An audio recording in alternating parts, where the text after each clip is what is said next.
think that the Super Nintendo was no good for shooters, you're gonna think again after watching this video. If you never played awesome games like Axelay, Super Aleste, R-Type 3, or UN Squadron, you missed out. But would you believe that the SNES had over 50 shooters released? And a lot of them were really good, but flew under the radar or were never released in the US. And with the help of our StarFox friends, I'm going to rank and review every single one of them. Some of the games that initially had some serious performance issues have since been patched and now play like a dream, and I'll cover those too, along with showing off some games that were hybrids, prototypes, or had full-on shooting stages built in. So in this video, you're going to discover some of those rare games and wonder how you possibly missed out, along with plenty of material to put those uppity Sega fans in their place. As always, we've got a lot of games to cover, so without further ado, every single Super Nintendo shooter.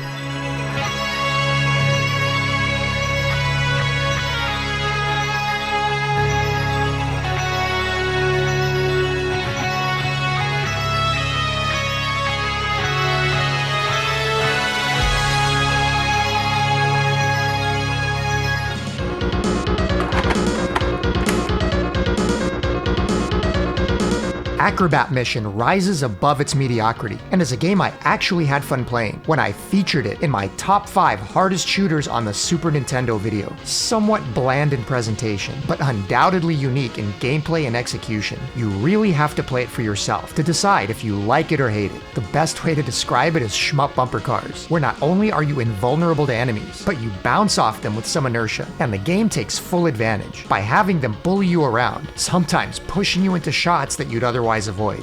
But as bad as that sounds, it's actually kind of fun, and gives the game a kinetic feel that few shmups ever would dare. There's also a couple other neat features, like a set of bombs that'll explode on contact for damage, something Tiger Heli pioneered long before. You also have a booster jet that fires as you maneuver around the screen, causing damage to enemies it contacts. And when you die, your ship slowly goes down in flames, and still lets you maneuver into enemies for a kamikaze death. And just in general, the game has some fun moments unique to shmups. And get this, Acrobat Mission has zero slowdown and plays smooth and fast. Overall, it's one of developer UPL's better games, with them not always being known for the creme de la creme. Unfortunately, that same gameplay is a double-edged sword, as it often interferes with you playing the game like a shoot 'em up, forcing you into deaths. So it works, but also doesn't. The presentation is more middling than quality. Now the opening is pretty epic, and the stage 1 music and boss are well done, but it quickly devolves into more forgettable levels and music. Not to mention the sound effects that, while occasionally charming, in a Galaga kind of way, really are out of place for a 16-bit game.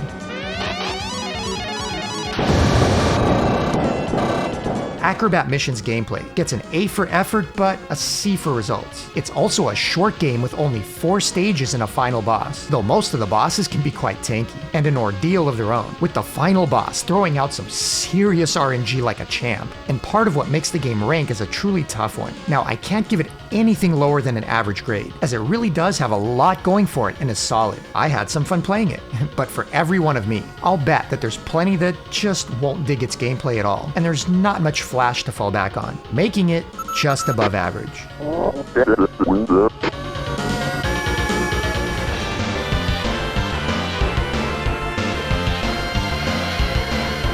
Before Saikyo was Saikyo, they created a couple of cool shooting games, with Rabio Lepus and the original Sonic Wings, known overseas as Aero Fighters, with the Super Nintendo getting a great port by their own team at Video Systems, while it certainly showed its age by the time it released in the US in '94, with a somewhat muted presentation. It made up for it with truly fun, classic gameplay, and is in my opinion a very replayable and underrated gem on the SNES. Fun characters to choose from across 4 countries, great plane variety, each with their own loadouts, bombs, and speed, random and unique bosses, with opening levels that shuffle each time you play, and some small doses of humor along the way. While my favorite flying dolphin, Spanky, doesn't show up until the sequel, the monkey boss does make its debut, but apparently they couldn't find any good audio samples for monkeys, so Panther it is. and the home port gets a bonus, with a code allowing you to play as the Rabiolipus duo, Rabbit Punch and all. Underneath its mostly muted aesthetic and passable but unmemorable music are the beginnings of great Psycho shooters to come, but even on the super hard mode, it performs great on the console without nearly any slowdown, and if it does, mostly in 2-player mode. It's pretty much a non-issue. Yes, one of the rare co-op shooters on the system, and it still plays great. Its release in the US was very limited, making it a rare and expensive game to own, and its dated aesthetic didn't do it any favors. But if you want one of the most solid, fun, and quickly replayable vertical shooters on the SNES, the original Sonic Wings isn't to be missed. No, it won't wow you with its graphical prowess, but it's a guilty pleasure to replay, and even better with a friend. All right!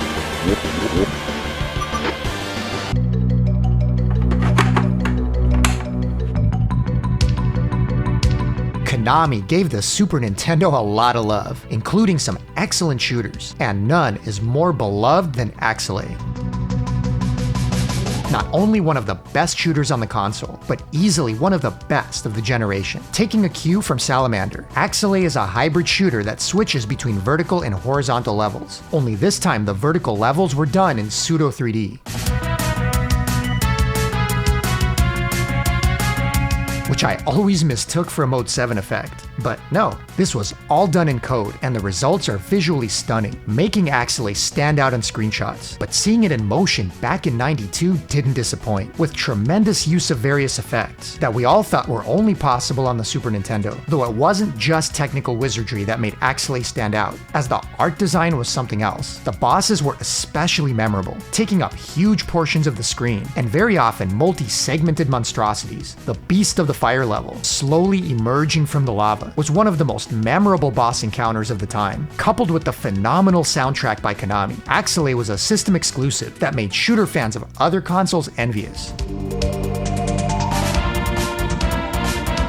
It was also an experiment in a new style of gameplay, and a complete departure from Konami's usual mechanics. The most obvious is the weapon system, pretty unique from traditional shooters, as it has no power-ups, instead having you choose a loadout of 3 weapon types at the start of each level, and as the game progresses, more new weapons become available. All 3 weapons can be cycled through dynamically as you play, quickly changing them up for the situation, similar to Thunder Force. But watch out, as getting hit will destroy your current weapon, and losing all 3 and getting hit again results in death. However, colliding with enemies' walls or obstacles is usually insta-death, and respawning brings all your weapons back, eliminating any kind of checkpoint hell or recovery Konami was so well known for, making Axelay a very accessible, console-friendly game that garnered a huge following. Now, I do have a bone to pick with the game, as though the vertical levels were novel and visual standouts for the time. I do find the gameplay and enemy patterns in them a bit lacking and primitive, at least compared to the brilliant side-scrolling levels, almost like they're more of a technical showpiece designed to impress, but don't stand up as well in terms of gameplay. The other downside is all these impressive effects can slow down the game more than I'd like at times, but it's never quite bad enough to ruin the experience. That being said, Axelay is still the definition of a classic old-school shooter in almost every way. The music is one of the best soundtracks on the SNES, and it generally plays like Konami Gold, slightly janky vertical stages notwithstanding. The worst thing about Axelay is that there was never an Axelay 2. What a shame, because some games simply stand the test of time and remain awesome as you play them over the decades, and Axelay is that game. Flawed, but fantastic S-tier shooting, and a masterpiece from Konami. Let's rock and roll! Damn it, damn it, damn it.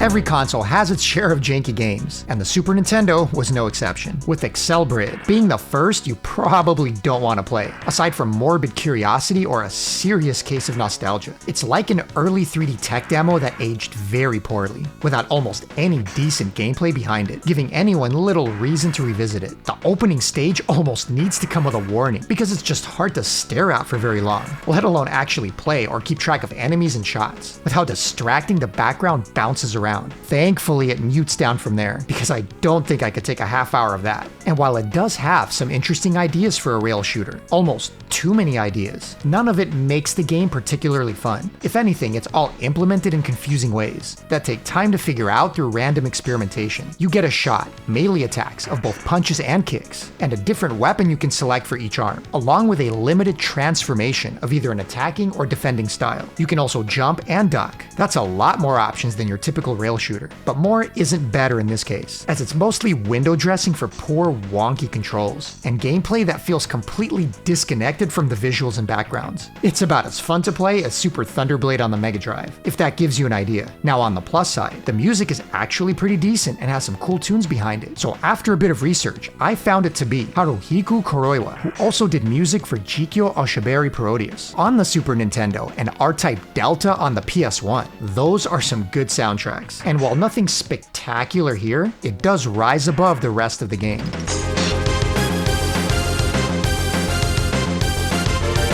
I admit, I'm honestly glad that I never came across or played this one back in '93, and in 2023, there's really still no reason to. What?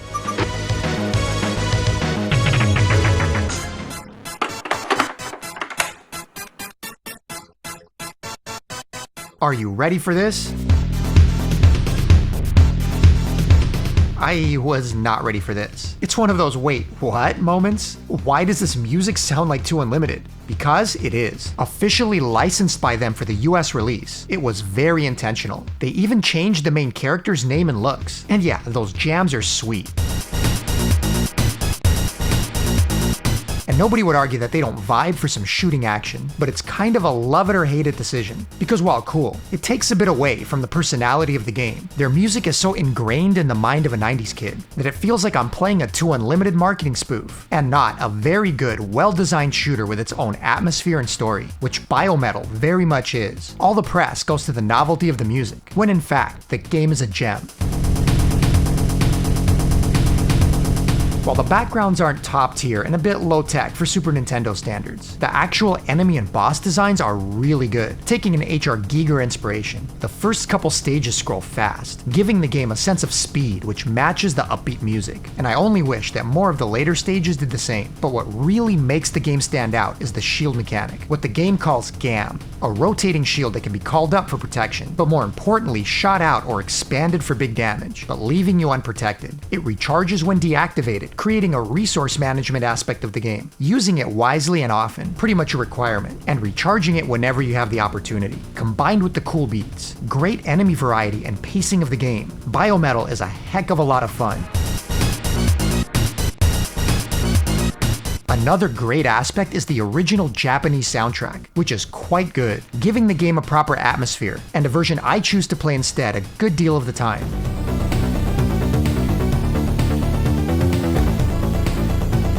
Regardless of which version you choose, Biometal is a gem of a shooter on the SNES. Not quite top tier for me personally, but also underrated and very much worth the play. All right!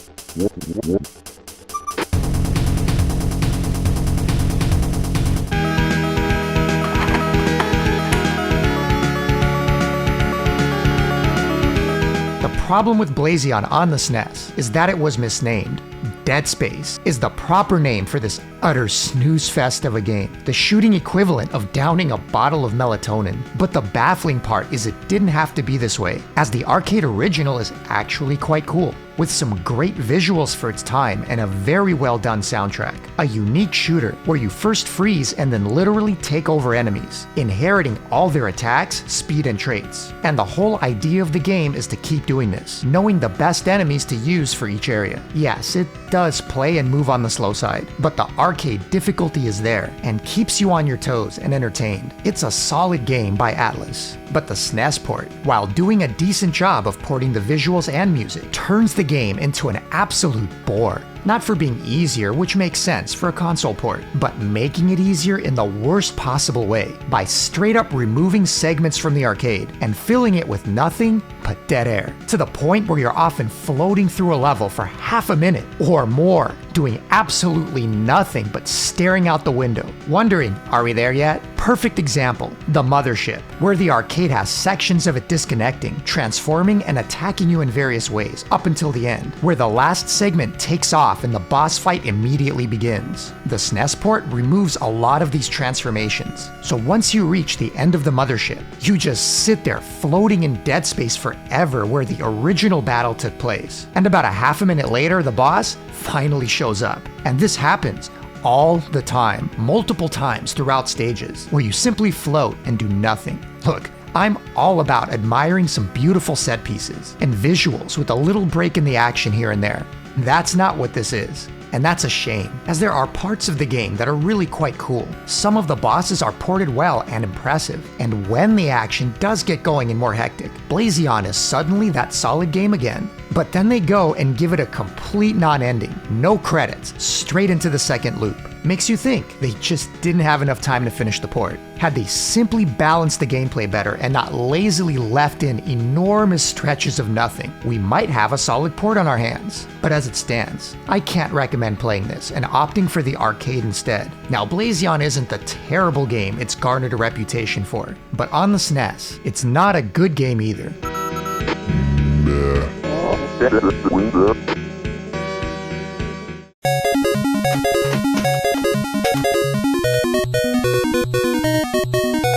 It's hard to be down on a pretty darn accurate set of 8-bit ports that faithfully replicate the originals, even if it doesn't go above and beyond trying to update the graphics or music. Aside from possibly a bit less flicker here and there, I almost prefer it, as nostalgia is an important part of the games, and keeping the originals intact is often my preference. So I'm happy to say that all 3 classic Famicom Caravan games, Star Force, Star Soldier, and Hector 87 are all faithfully ported here. They look, sound, and play like the originals, for better or worse. Aside from the new title menu and game select, it's like owning the Famicom carts. And I was always a fan of these early Hudson shooters, warts and all. Not nearly as fancy or refined as later games from Konami or Compile, but they capture what made early vertical shooters so addicting: fast, tight, challenging gameplay, and some great music to go along with it.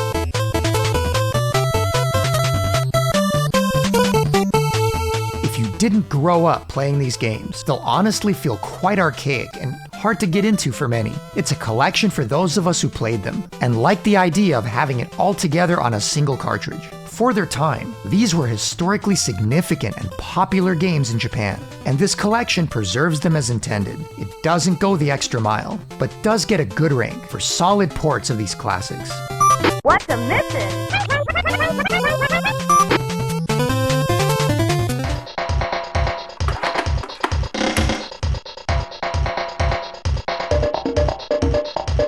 If you grew up in the late 80s, pretty much guaranteed you loved you some Choplifter. Whether on the old Apple II, arcade, or super good Sega Master System port, the game was a simple concept executed well, with fast, challenging gameplay and infinitely replayable, about as easy to pick up and play as it gets. And the upgraded Choplifter 3 on Super Nintendo does a pretty solid job of bringing back the original, considered by many to be an underrated gem on the console. While it certainly is an upgrade over the original in graphics, it's not all that impressive for 1994, and the SNES could do a lot better. It's colorful and looks nice enough, and has some parallax layers, which adds a nice depth to the levels, but isn't all that appealing in general. Maybe it was to keep the game running fast and limiting the slowdown, which it certainly does and generally runs well. The music is also decent enough, but not anything too memorable, which would really help in a game like Choplifter. It was part of what made the original so addicting with its excellent main track. But if the presentation is just okay and not great, it's the extra creativity and levels and obstacles that make Choplifter 3 a solid and fun game. It plays a bit slower and more methodical, with levels having much more variety and even some neat surprises like taking place underground, and plenty of added larger bosses throughout the stages. The action isn't quite as kinetic, with you often having to slow down and take your time, hovering around enemies to defeat them. That makes Choplifter 3 a much longer game, easily taking near an hour to complete if you know exactly what you're doing. So while I still strongly prefer the original game for how quickly playable and endlessly fun it can be,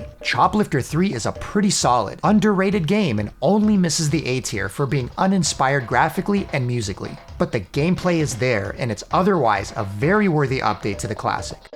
What's a missing?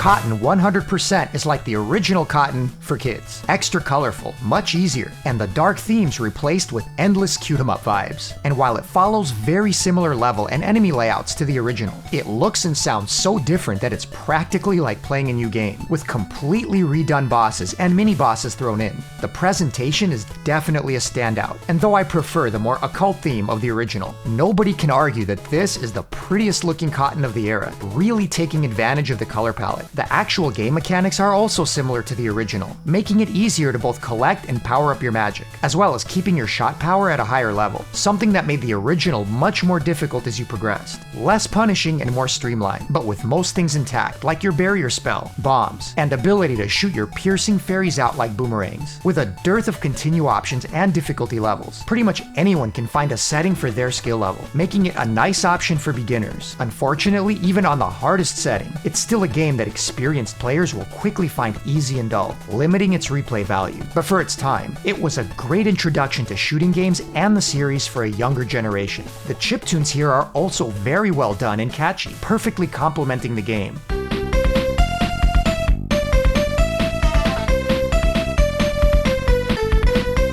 Really, the only complaint that's most often made against this game is its overall difficulty. It doesn't even have much slowdown to speak of, despite the great graphic, making it a solid performer. Despite all its positive qualities, it's still the Cotton game I end up playing the least. Not as fun and challenging as the original without the darker theme, not as novel and technically groundbreaking as Panorama Cotton on Mega Drive, and not as replayable as the later Cotton 2 or Boomerang either. So it's become the odd game out as the lesser of a series that simply maintained a high level of quality throughout, but that doesn't mean that it's not worth playing, and still an excellent, even if easy game in its own right. All right!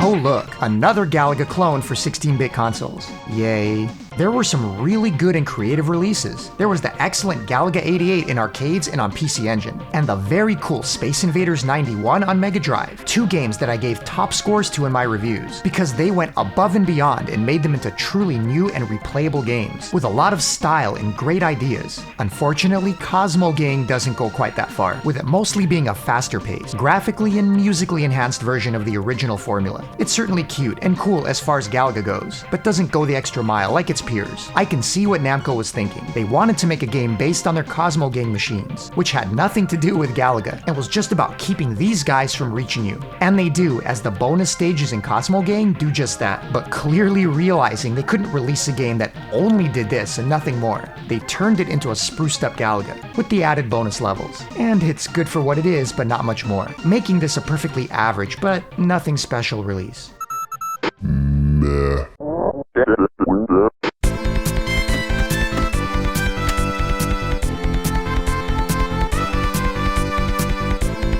Oh, but you'll be wishing for some Cosmo Gang after you get a load of this one, or when you realize what a load of something D-Force is on the Super Nintendo. Practically infamous as one of the games you want to avoid, and its reputation is deserved. Forget about the cheap-looking pixelated graphics. The worst offender here is the poor performance, with low, inconsistent or choppy frame rates and plenty of slowdown, even without a lot of enemies or bullets on screen. This isn't the system's fault, but simply poor optimization and programming. Add in some really suspect hit detection, and your huge hitbox, and D-Force can be one of the most frustrating shooters ever made for all the wrong reasons. Now, it does have some interesting ideas, like the scaling levels where you can zoom in and out using the snazzy effect for fighting different enemies, and the opening stage music is actually pretty good, along with some others being decent. And is it just me, or does this track sound like it ripped off E.T.?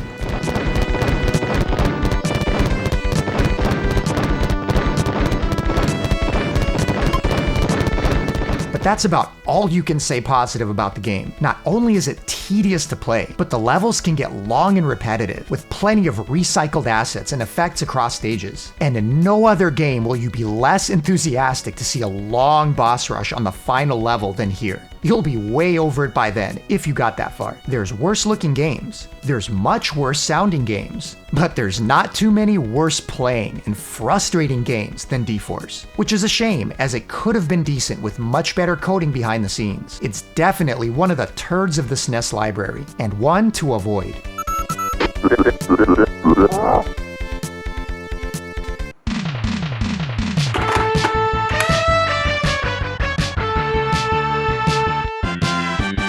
Darius Twin was the very first in the Aquatic series from Taito with an actual co-op mode on consoles, as all the PC Engine and Mega Drive ports, cool as they were, had single player only. And if you found the arcade or other console ports overly punishing, but wanted to get into the series, Twin is the one to try. Developed as a console release, it does away with losing your power-ups upon death, so you're not stuck with a pea shooter anymore, getting your ass handed to you like in the originals. Combined with the usual shield levels, survival is much easier farther into the game for novice players. Not to say Twin can't become plenty challenging, especially toward the end where you'll be forced to earn that clear, but most players won't feel nearly as helpless with the lower bullet counts and forgiving power-up system. Not to mention there are no continues here, so you'll need to learn to finish it legit. And to top it off, it performs great with slowdown rarely if ever an issue, never detracting from the game. It also looks nice visually, a step up from the earlier games in the series. Colorful and with good stage variety across the trademark map of levels, where you can choose your own path. Though in an odd twist, it forces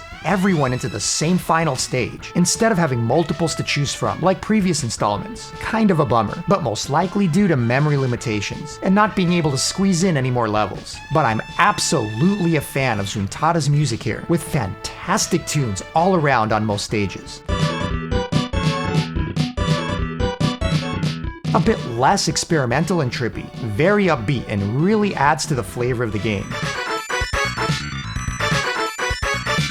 If you're already a big Darius player, Twin won't necessarily knock your socks off. A bit slower paced, many of the bosses are recycled from previous games, and it doesn't do too much to stand above what came before. But for most casual players, especially at the time, Twin was a perfect entry point into an otherwise very tough series of games. It was the most accessible by far, while maintaining most of what made the series popular. It may not be the best early Darius game for the serious Darius players, but it's excellent for everyone else. And for that, Twin gets a very solid score from me.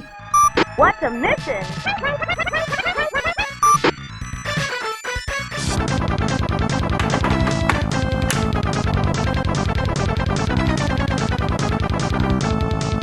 One good turn deserves another, as Taito graced the SNES with a follow-up called Darius Force, or Supernova, and it's absolutely a step forward in gameplay for Darius fans, while more of a lateral move in terms of presentation. Coming 2 years later in '93, it doesn't look much different or improved over Twin. It's certainly new, with some really fantastic bosses and enemies, many new for the series, and it takes better advantage of some cool effects unique to the SNES on certain stages. But overall, it's a darker, moodier vibe, versus the much more vibrant and eye-catching Twin. Same can be said for the music, which still has some great Zuntata tunes, but much more atmospheric and trippy. Not necessarily improved or catchier over the fantastic tracks of the first game, just very different and a matter of preference. What stands out to me is the improved mechanics and enemy patterns, making for an overall less predictable and more exciting experience. It feels more organic and fun to play through, if that makes sense. Though it's important to note that if you love the accessibility of Twin, you're going to lose some of it here, because Force changes to a checkpoint system, and Death removes all your power-ups. So while you won't be chain dying and respawning like in the early Darius games, you're gonna have to learn checkpoint recovery. I guess I like checkpoint-based older games, and I'm used to them. But if you loved Twin for not losing power levels and just keeping on, you do lose it with this sequel. And if you loved Twin for the co-op gameplay, you lose that too. So it really is a matter of one step forward and one step back. It also has an expanded weapon loadout letting you choose between 3 at the start, along with a new shot mechanic that limits your power output when using both shot and secondary weapons. Using any one gives you full power, but firing them simultaneously lowers the DPS for both. In the first game, there's really no reason to not just fire both the entire time. This time, you do get multiple final stages and bosses to explore, so in general there just feels like more to do, and paths to final stages to discover. Whether you like Force more than Twin is really a matter of preference and skill level. Which one you like more very much comes down to you. What's a mission?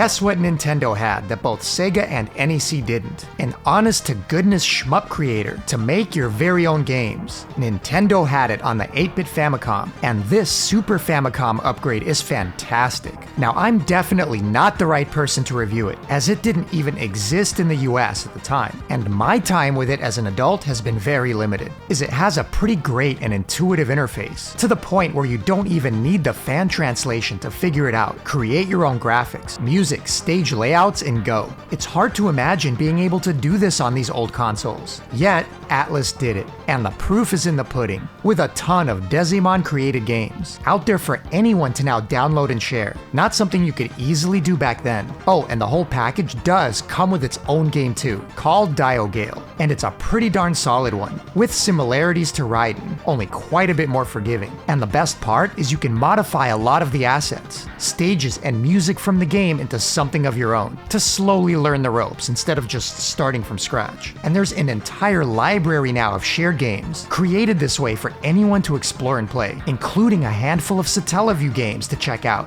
One of the big limitations is it only works for vertical shooters, something they would remedy later on the N64. But even in its current form, this is a fantastic release that's truly one of a kind during the early years. It's only really rankable at all in relation to others like it at the time, of which there weren't any on other consoles, and it's only outclassed by either its own sequels on later platforms or on actual computers. That makes it a top-tier release in my book, for anyone with the time and creativity to make it their own. Let's rock and roll! Damn it, damn it, damn it.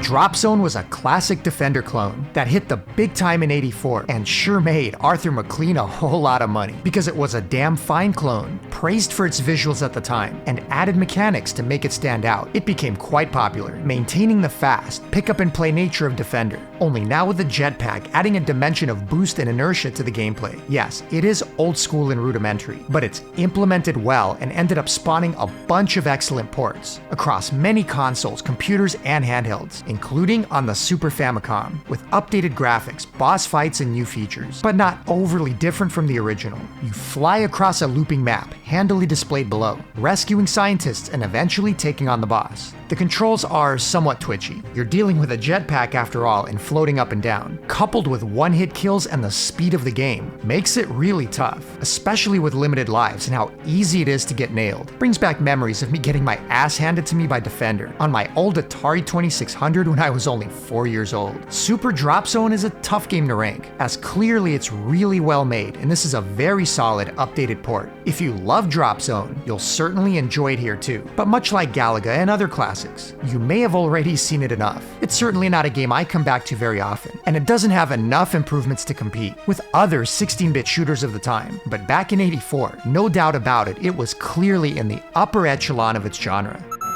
Meh.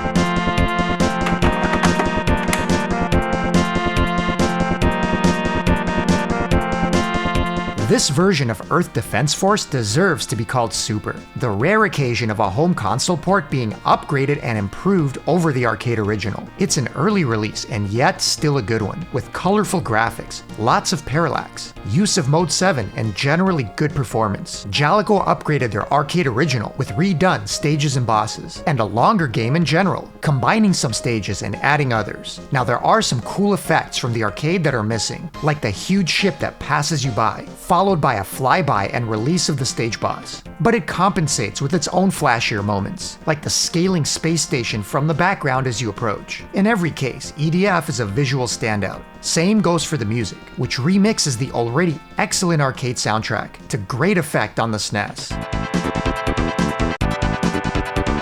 Along with the mostly faster-paced levels, it's both epic and uplifting.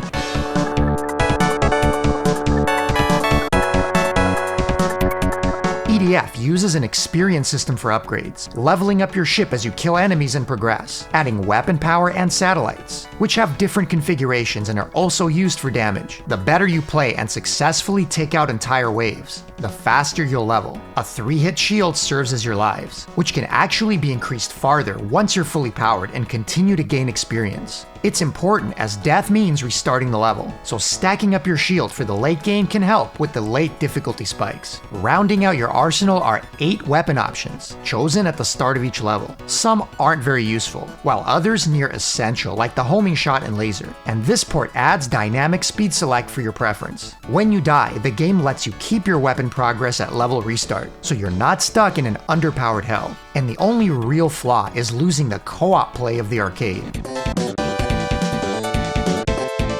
With all these superlatives, Super EDF is better than many give it credit for, even if it's not with the elite on the system. It's still a game that I'll gladly replay and enjoy, making it an A-tier game for me.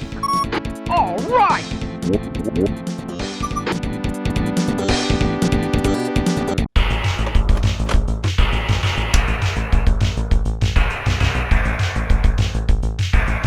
What's better, Super or Mega, Nintendo or Sega? In this case, Super wins out in a close one, with Firepower 2000 being the original 16-bit game, while the Mega Drive version was a port. But both are very close and the differences are subtle. Neither are as good as Silkworm, the original game they're based on, but they are good co-op fun, with the single-player experience being a bit more dragged out and less engaging. The SNES original has some decent and smooth graphics, looking better than the Mega Drive port, and while I really dig the sound of the opening stage on the Mega Drive with that Yamaha sound, the SNES takes this one overall, along with much better sound effects.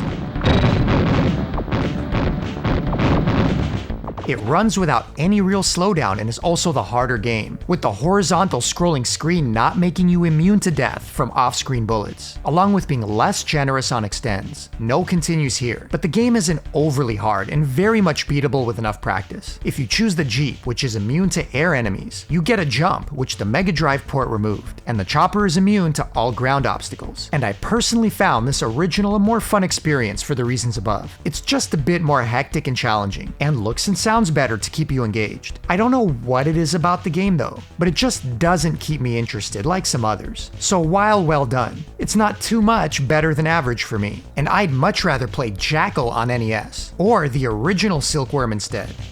What's a missing?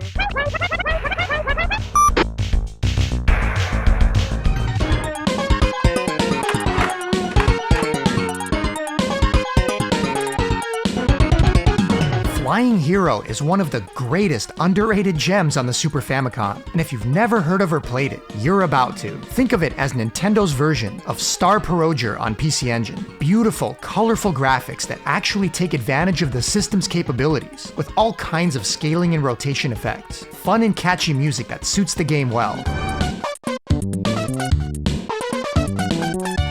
Wonderful art design with so much variety, endless mini-bosses, and creativity that you're always looking forward to seeing what's next. To top it off, it's technically flawless, without a hint of slowdown and controls like a dream. In fact, one of the best controlling shooters on the console. Everything about Flying Hero is top-notch and well executed. And much like StarFox, it's also a pretty easy game. Great for beginners or someone looking for a shooter they can chill with. Its most unique mechanic is the ability to bend your shots, using the left and right shoulder buttons, while holding them together fires behind you. And the game does a good job of using enemy and boss patterns to force you to utilize your arsenal and shoulder buttons. And you only lose power-up levels by getting hit, and only dying after being fully powered down or on obstacles, adding to the game's accessibility. Your various weapon types get upgraded via the cupcakes, but anytime you change them up, you start back on the lowest setting, making it tempting to just choose a weapon and stick with it. However, certain weapons can do better in certain areas, and the power-ups are plentiful, so it's really not that much of a chore to switch back and forth if that's your thing. Rounding out your arsenal are bombs and homing cat missiles, which get upgraded as well. And while overall on the easy side, the final boss is suddenly a ramp in difficulty, so if you have a bunch of lives saved up, so much the better.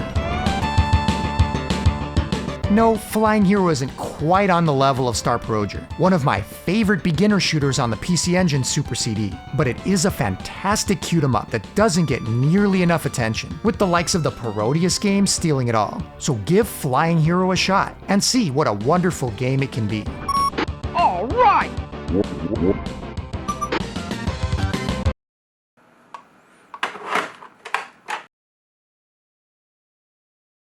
fuzzy shooting isn't a complete game, but a work in progress and only one stage. With almost no info out there I could find. It has no sound, but the actual gameplay is quite solid and advanced for the generation. The graphics look nice and detailed and the enemies are relentless. Way harder than any opening stage of a game rightfully should be. You get a pair of satellites that shoot away from the direction you're moving, similar to Image Fight, and the end stage bosses don't mess around, with some bits of bullet hell that create a bit of thankful slowdown. You almost need it to dodge through. The patterns are tricky and the aimed bullets are fierce. Of course I can't rank this one, but if you're looking for something interesting to try with a serious bit of challenge, just to clear the prototype stage, give it a shot. I honestly think it could have evolved into something special, had it ever gotten off the ground.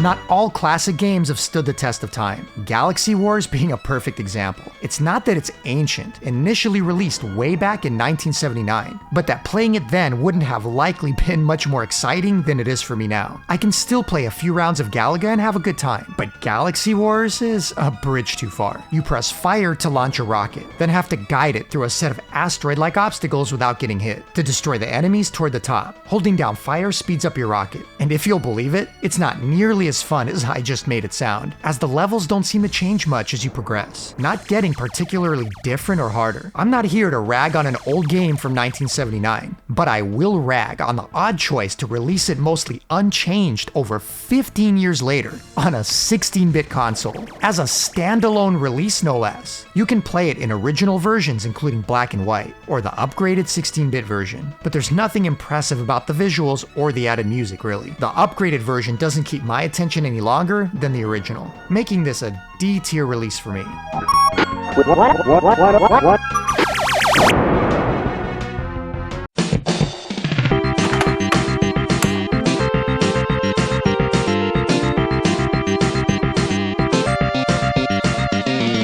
The SNES Gradius 3 is the best Gradius 3, at least if you ask most normal players, that avoid the brutal arcade original like the plague. And aside from the now infamous topic of slowdown that plagued the SNES port, Konami did a fantastic job making it both beautiful and accessible. Some stages are reworked or removed to fit the cartridge format, but it maintains the spirit of the original and even improves upon it in some ways. For starters, the music is sublime, taking the already great compositions of the arcade and using the Super Nintendo sound chip to bring them to life. Without a doubt, my favorite soundtrack of the mainline series. The visuals also maintain their top level of quality, being one of the most attractive shooters on the system, giving little way to the arcade, with plenty of variety and some fantastic bosses. But the most important aspect to mention is its somewhat unfair treatment in terms of slowdown. A lot of that flack was unfounded, as for those who know the arcade original, know that it also had a ton of slowdown, especially when fully loaded with options and a lot on the screen, to the point where it's not as different from the SNES port as detractors would have you believe. Even the arcade suffered from some serious slowdown, though it was so damn hard, it was honestly welcome. Lucky for us, just 2 years ago, Vitor Vieira created an SA1 hack that completely removed the slowdown, making the gameplay full speed and without a hint of it. And if you want to see how kick-ass it is that way, as well as overly difficult but fun, I did a whole segment on it in my top 5 hardest shooters on the Super Nintendo video.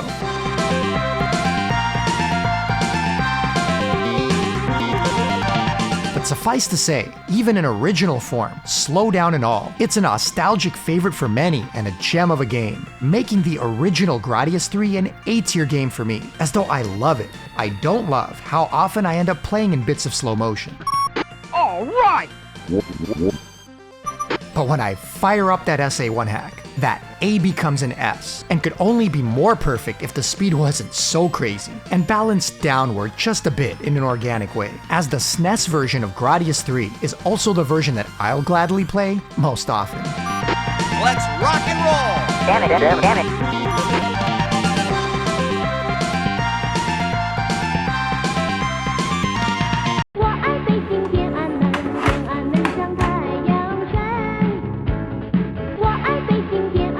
It was inevitable. The infamous Hong Kong 97 had to get reviewed. Possibly the most horrid shooting game ever released into the world, and somehow found its way onto the SNES. What can I say that hasn't already been said by the grand video game nerd himself? The intro and presentation is comedy gold, intended or not. Some games start with drug warnings or piracy disclaimers, but these dudes are advertising to you, letting you know that if you make a cool game, they'll publish it for you. Either that, or they'll just send a couple of hard, pipe-hitting triads over to deliver your cut. I'd advise not being there when they show up. Happy software indeed. Wait, these dudes are Japanese? I thought this was some crap Hong Kong bootleg. Never mind. It'll be the Yakuza showing up instead. Same result really, only more polite.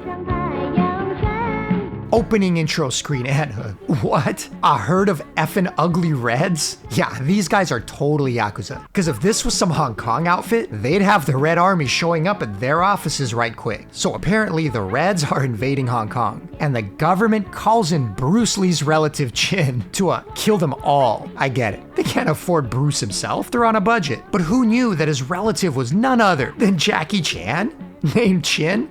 He's a killer machine, and the mission: wipe out all 1.2 billion of them. Basically genocide. Well, of course, China ain't having none of that. They're bringing back their deceased leader as an ultimate weapon. Only it's an image of their actual dear leader at the time. No shame whatsoever. How often do I spend this much time on the story of a shmup? Already, this game can't be that bad. No, it is that bad. You get a single life to try and survive an endless jank fest of terrible controls and dodgy collision, with horrendous graphics and a maddening soundtrack. Die, roll credits, repeat. Try and last long enough to make it to the big boss. Takes just a few minutes, literally the head of the class. Okay, eventually you can get past this guy, and it just loops into the same crap again. You know what? Maybe it keeps count. And if you kill 1.2 billion of them, the game will actually end. You wanna find out? I don't. Yes, this is truly worse than even Deep Blue on the TurboGrafx. Though to be fair, it is more of a homebrew and not official. And it's certainly a winner in the story department. But I think you've had enough of this torture, and already know where this rank is going. I'm giving it a plus for the comedy of it all, but it has no other redeeming value.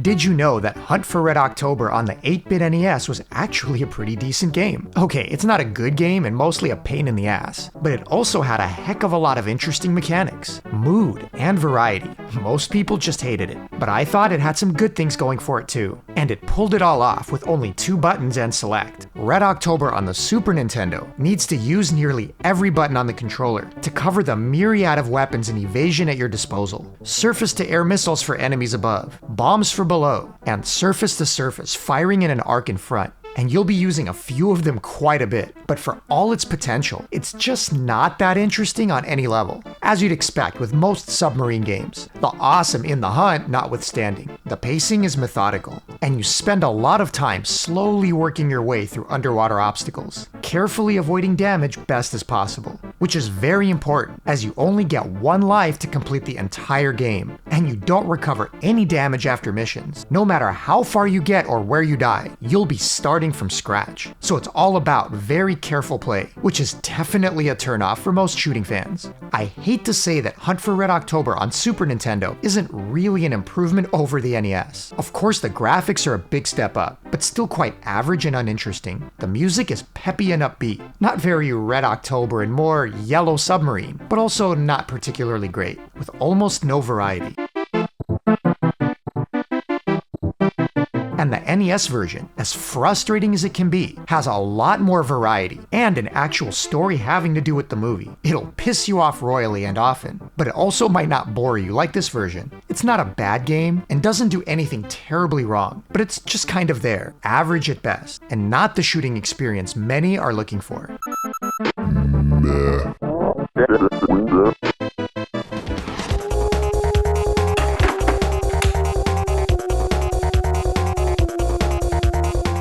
Hyperzone was a very early SNES game, and sure, it looks a lot like F-Zero with its heavy use of Mode 7, but isn't nearly as good, as while F-Zero let you race, and let you grind tracks or best times against your friends, Hyperzone is a straightforward rail shooter. Now don't get me wrong, it's actually fun and a good time, and was a lot more fun and interesting back when it was released, as we'd never seen much of anything like it. But beneath all the Mode 7 and fast, slow down free action is a very basic game. You're limited to staying within the tracks or will take damage, so you don't have the entire screen to maneuver, but you don't really need to, as it's a generally easy game overall. Shoot, dodge, try not to slow down too much, and refill your health meter when you pass the recharge strips. Very straightforward, arcade-like experience, similar to the Sega Scalar games, and that's not a bad thing. So while its enemy variety leaves a bit to be desired, it scores in the gameplay. The music also has some standout tracks and suits the game well.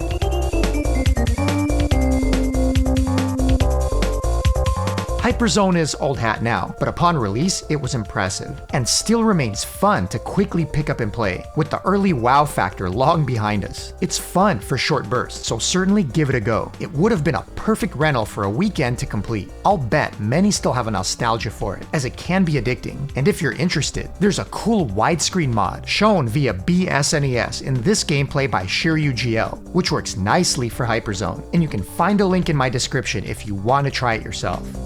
What's a missin'?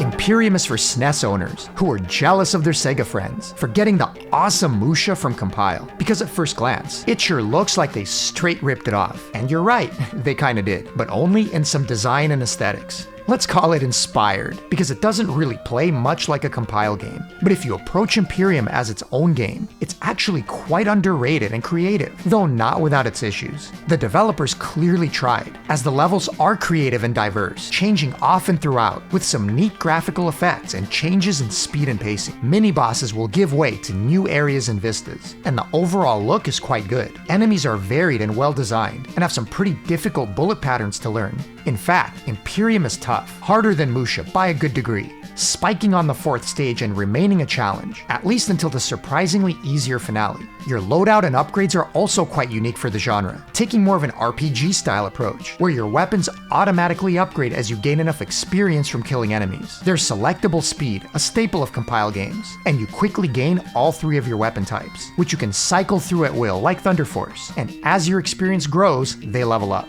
The downside is they don't level up based on what you've selected, but simply in order, so they just slowly upgrade as you play. Unfortunately, that system has a serious flaw, as you also lose weapon power when hit, and you're stuck slowly upgrading for quite a while to power back up in a predetermined order. You also regain health bars as you kill and increase experience, which I like, as it adds a sense of urgency when you're low on health and trying to survive and recover. That doesn't work in the late game though, and playing with a downgraded ship is nearly impossible, actually quite similar to dying late game in Musha, and being stuck with no power and quickly getting destroyed. You really have to remain mostly upgraded to survive, so despite having a health bar to take a few hits, the game is still challenging. You can even continue, but again, starting with nothing on late levels isn't viable. Another knock against the game is the performance, which isn't near the mastery of Compile. It's not terrible and very playable, but does have the tendency to lose a lot of frame rate when things get busy. That change in frame rate can cause bullets to not behave in a predictable fashion. Same goes for the music, which really tries to be fast and mimics something resembling Musha, but falls pretty flat.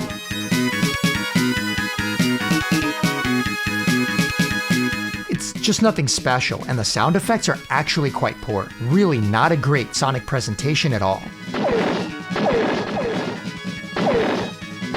But despite the somewhat middling performance and unimpressive sound, Imperium is a pretty good game, and once you master the game and can run it without losing power, pretty much like Musha, the challenge level is still significant and not cheap, meaning it's a good game to learn and clear for experienced players, especially on hard mode, which will really give most players a run for their money. So Imperium's only poor when compared to the legendary games that it tries to copy. It's not on their level, but taken on its own, it's above average and well worth a play, especially for the more experienced players. If you can get past some of the performance issues, you can absolutely have a good time with it. What's a missin'?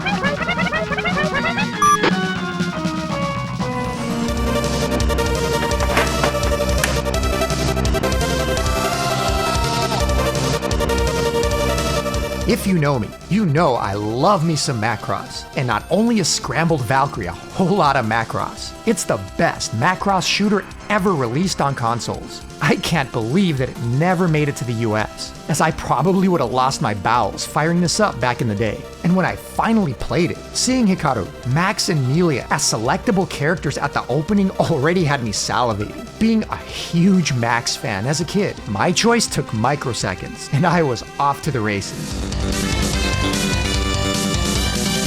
Turns out, it's not just the best Macross game, but a top shooter on the console as well. When it comes to presentation, it's in the running for one of the best. Stage designs are fantastic, and the first time through really had me looking forward to seeing everything. Zentradi ships folding in from space with cool effects, wormholes that affect your movement and the bullets on screen, or flying past the concert hall on the Macross as it's being invaded, with the music actually changing to Minmei's performance from the movie.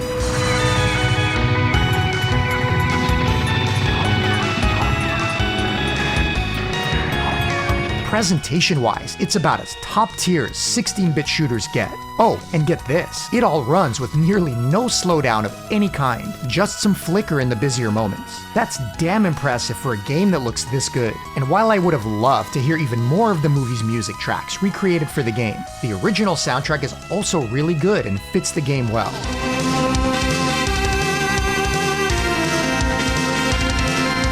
The best aspect of the gameplay, and really some of the best on the system, is how diverse and balanced it is. All three characters have their own weapon loadout and speeds, which vary based on your current transformation, but everyone is viable, meaning replaying the game with each changes up your strategy quite a bit. All three have a special attack that lets you take over enemies, bringing them to your side, and all the enemy types have unique ways of assisting you. You also have a health bar, so you can take some hits before death and starting the stage over again, which also does let you change up and try new characters. And this is a pretty tough game, especially on the hard mode. That'll take a lot of practice and memorization, so the replay value is there. My biggest gripes are that I would have liked a bit more speed in stages, as most move slow and play at a very R-Type-like pace, methodical and memo-heavy. Of course, you do get a couple faster stages thrown in, which does help break it up. But to be fair, they're really well designed, so it's hard to complain. Oh, and I would have liked more fan service too. Like Macross 2036 on the PC Engine did so well, although this is the better game. Really, nothing stops this Macross from easily taking the top spot in the series, along with a premium rank for what they pulled off on the Super Famicom. Let's rock and roll! Damn it, damn it.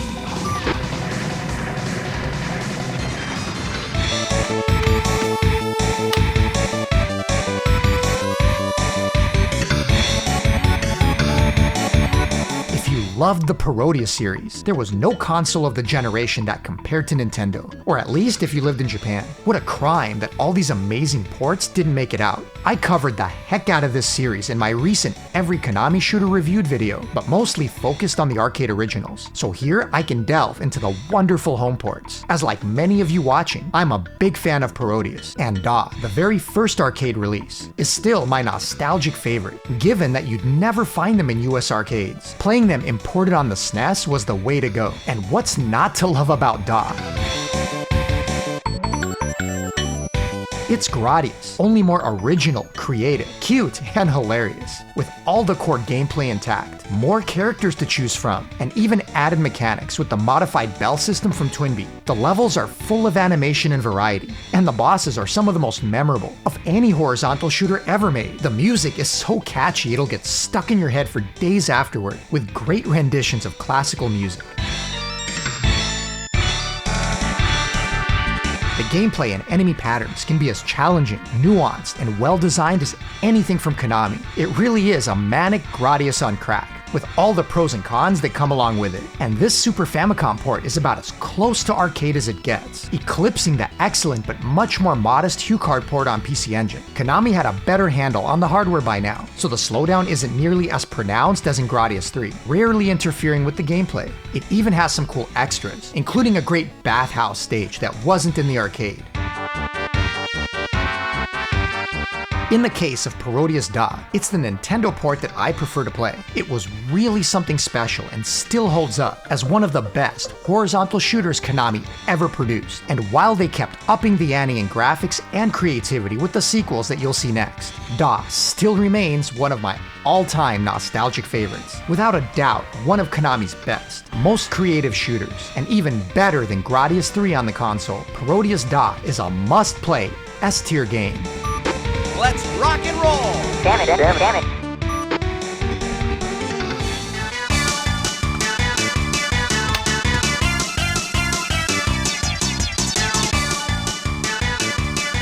It had been nearly 4 years since we saw another Parodius, but it was well worth the wait, as Konami had ample time to build up another mountain of inspiration from other games and ideas to draw from. Gokujo Parodius, or Fantastic Journey, feels like the Parodius we know and love. The levels are even more creative, wacky, and colorful, with a ton of detail happening in the background, and so many cute animations and characters to see. The bosses are even more so, with some of the most memorable moments of the series, like the dancing panda and the mermaid. The bell system and other mechanics return, along with the difficult rank system Parodius is known for. If you're big into scoring and don't mind the serious difficulty curve, it'll give you a near endless amount of replay value. However, the home port on Super Famicom was made considerably easier over the arcade, so playing for survival isn't nearly as tough, partly due to the extra slowdown, more so than the arcade, as Fantastic Journey has so much going on and such large sprites, that when fully powered, you can use that slowdown to make it a good bit easier. So it's no surprise that they removed the 2-player co-op from the arcade. It's never so bad to border on ruining the gameplay, but co-op would have been a bridge too far. If you're going for max score in single player though, it'll challenge even the most experienced. And again, the equally fantastic music that'll have you both smiling and humming the tunes long after.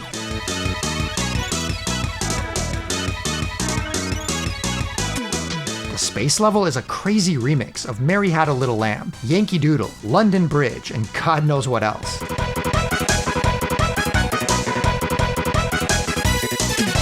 It's just crazy, and Konami's musicians having a grand old time with it. A feast for the eyes and ears. Not as long as the first game with 7 stages instead of 10, but it does add a bonus level and an end of credits stage, where you get to play to a bunch of classic Konami music, all before battling Pentaru X, Mecha Penguin. Gokujo on the Super Famicom isn't a hands-down perfect port like Da was, but it's still a great way to play. It adds even more characters to the roster, like Goemon from Mystical Ninja and Kid Dracula. So if you couldn't tell, I'm a big fan of this one too. Some technical flaws aside, Gokujo is as good a game as the first, and another S-tier game on the Super Famicom. Let's rock and roll! Damn it, damn it.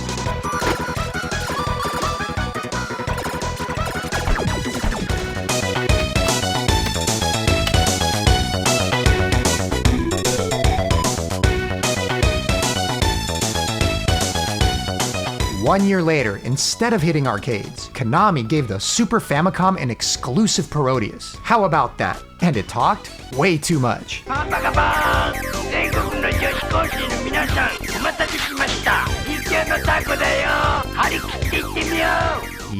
Jikyo Oshiberi, or Chatty Parodius, just won't shut up while you play the game. Shut up! Shut up! Shut up!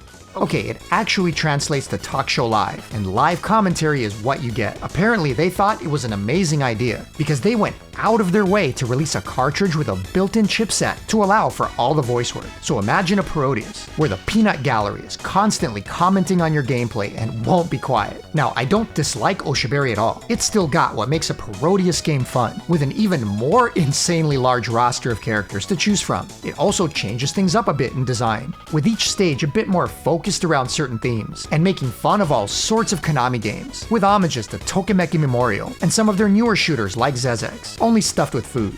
The high school stage is a poor penguin getting hazed and beat down by the cool birds and their slick do, Moai schoolgirls, and penguin couples enjoying some alone time, except for the lone perverts sitting and watching. You even have a beautiful Twinbee stage with a huge Double D boss that, okay, maybe it's not a family game. Konami didn't cut any corners just because it was console exclusive, packed it full of extras you wouldn't normally see in arcades, and it's as deep and difficult to master and play for score, not just a dumbed down console exclusive. The biggest downside is all the graphical detail really taxes the console and results in a lot of slowdown, far more than in the original Da.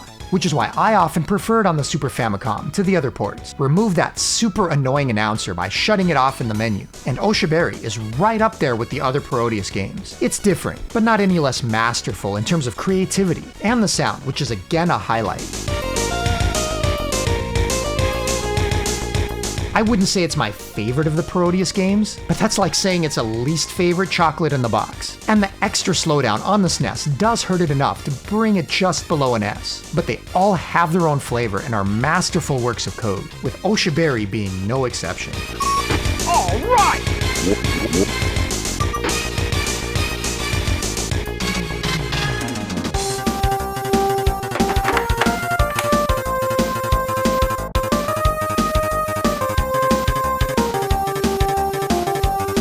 Pretty much everyone knows Phalanx for its infamous cover, Old Man Billy playing banjo on the front porch on a hot summer night. But I'll always know it for something else, tiny red rabbit pellets of doom. I've not played many shooters that throw spreads of minuscule shrapnel bits your way like this and call them bullets. They could have at least made them glow or stand out somehow. Imagine playing this on a small CRT back in the day. I hope you had sharp eyesight, or both your eyes and brain may be tired after a round with Phalanx, especially given its hour-long length. That may sound like I didn't get on with the game, but no, it's actually really cool and got a lot going for it. Originally a PC game on the Sharp 68000, the SNES version is a port and a pretty good one, obviously downgraded compared to the much more powerful Sharp, but ported by the original developer. The biggest hit is in performance, with a lot more slowdown the Sharp didn't have, but never to a serious detriment. If anything, helpful to let your brain locate all that swarming rabbit poop heading your way, especially on the ridiculously hard funny mode, locked away behind a secret code. Thankfully, you do get a small health meter here, which is replenishable. It's also quite generous with extends and not hard to stock up. What makes Phalanx truly unique is how many unusual gimmicks it has for a shooter, and it varies from level to level. This battleship stage actually lets you control the scrolling, moving to different portions of the ship to take it out. Others have secret hidden levels within that you can find or avoid. Another actually has branching paths. The developers had a lot of ideas and had fun with them, and squeezing them all into a cartridge of an already overly long game is pretty impressive, especially a game that's no slouch in the visuals, with each level being completely unique from the others. So Phalanx is full of variety, fun gimmicks and ideas, very long levels if you're into that sort of thing for console shooters, and a pretty darn good soundtrack to top it all off.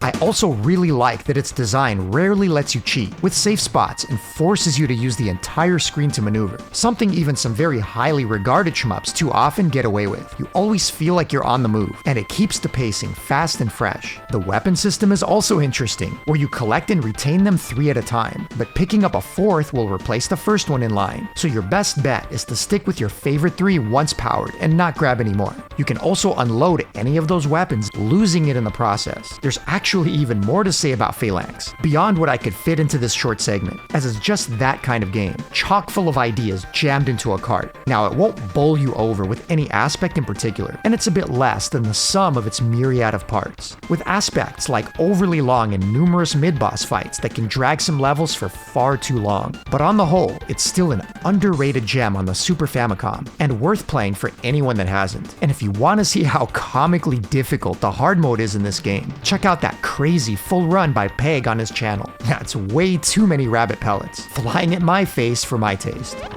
What's a missing?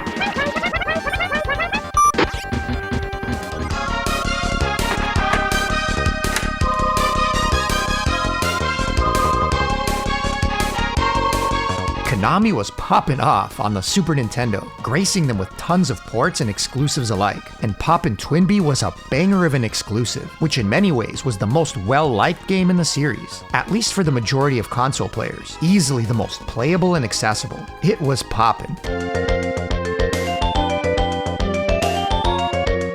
Twinbee was always a perfect fit for this console's color capabilities, and it turned out as gorgeous as you'd expect. Some of the best and most colorful, detailed pixel art on the system, and that's saying something. To go along with it, of course, is another great Konami soundtrack that perfectly fits the game.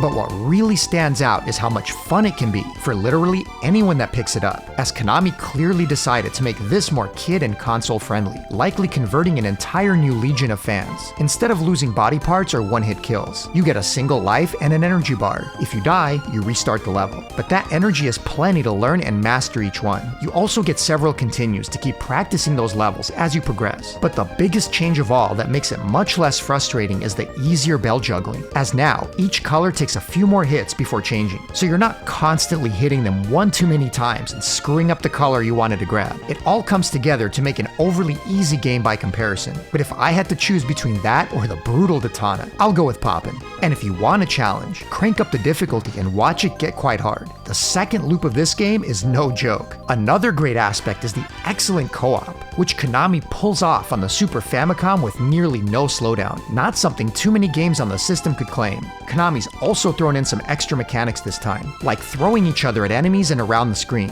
as well as being able to help each other by giving them your energy. Not many shooters have a great co-op mode where you really feel like you're playing together, but Poppin' is one of them. There's also a new punch mechanic for bigger damage, adding an element of aggressive play to a game already busy with mechanics. Your weapons are also more powerful and satisfying to use, along with better coverage, again making it easier to keep the screen clear while juggling bells. It does have its flaws, mainly levels that can drag a bit too long, with the game taking nearly an hour to complete, which is fine for a console game, but the slower scrolling pace makes repeated plays once you've mastered the game more of a chore. But overall, Poppin' is one of the best and most playable Twinbee games, and a damn shame it never released in the US because apparently Konami didn't think us Yanks would take to a cutesy shooter. No, it's not quite on the level of the console's best, and I never really got on with the bell mechanic myself, aside from the simplified Parodius method. I suspect it's the same for many, but it is one of the better on the system, and an easy A for me. All right!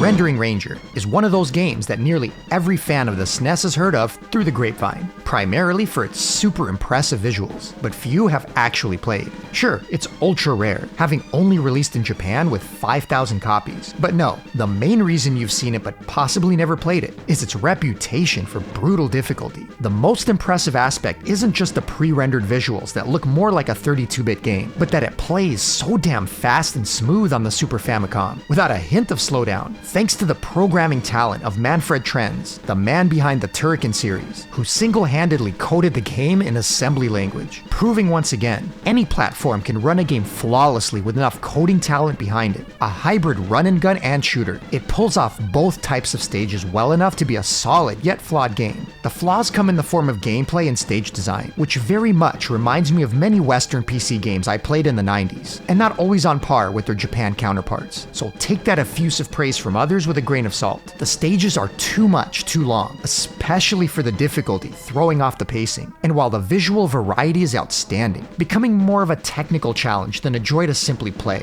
In other words, if it weren't for the unique visuals and super smooth performance, the gameplay itself, especially as hard as it is, across excessively long stages without enough platforming variety, is average. And that actually makes sense in a way, as supposedly the game was originally designed as a shooter alone. The run-and-gun stages were added later to try and appeal to a more diverse audience. And sure enough, the shooting stages fare better, especially with the directional mechanic, and are the highlights of the game for me. But even here, stages suffer from some overly long stretches and areas that are unbalanced. Rendering Ranger requires you to play in a way that compensates for its stage design, without considering whether the stage is actually fun to navigate. You're playing to survive and see more of that cool tech demo, if that makes sense. But a damn cool tech demo it is, warts and all. If you can overcome its difficulty barrier, you'll be rewarded with some truly great gaming moments that would have left anyone in awe playing at the time.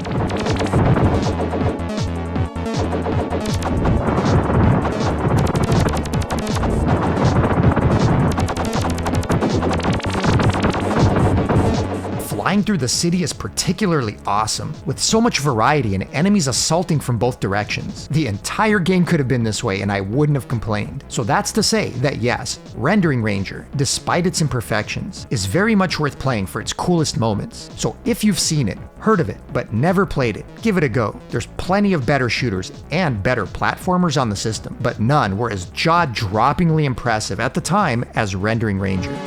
What's a missing?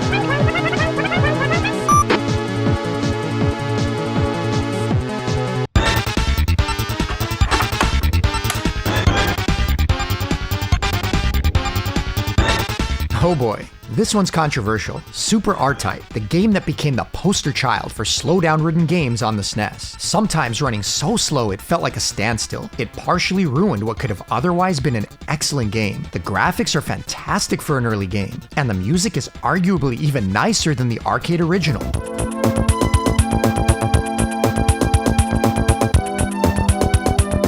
Being a reimagined port of R-Type 2, the game has plenty of exclusive content and stages, unique bosses, changes to weapon systems and more. Many forget this was practically released at launch. Unfortunately, the excessive slowdown wasn't its only woe, as it was also marred by a poor design choice to eliminate the mid-stage checkpoints. That's right, now if you die, including on a boss, you get sent back to the beginning of the level. Not even the arcade originals pulled that one. No bueno. The game received enough bad press from magazines to spell its doom. And I'm here to tell you that Super R-Type isn't nearly as bad as its reputation. In fact, aside from the slowdown and poor checkpoint choice, it's a very good game. Still easier than the cruel arcade R-Type 2, due to set slowdown and much lower number of bullets. Not that it's easy, far from it. You'll be memorizing every step of the way, just like R-Type does. And those who owned it back then and actually managed to complete it often have a lot of nostalgia for it. I was already spoiled by the amazing R-Type port on the TurboGrafx, long before. But that all changed not long ago with Vitor Vieira and his SA1 hack.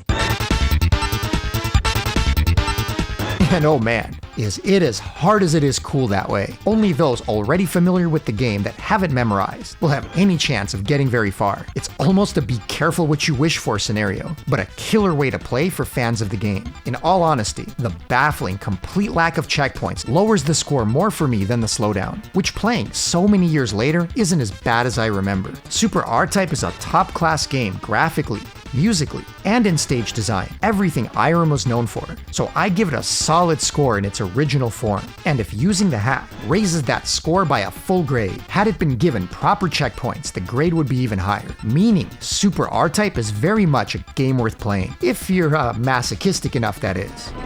What's a missing?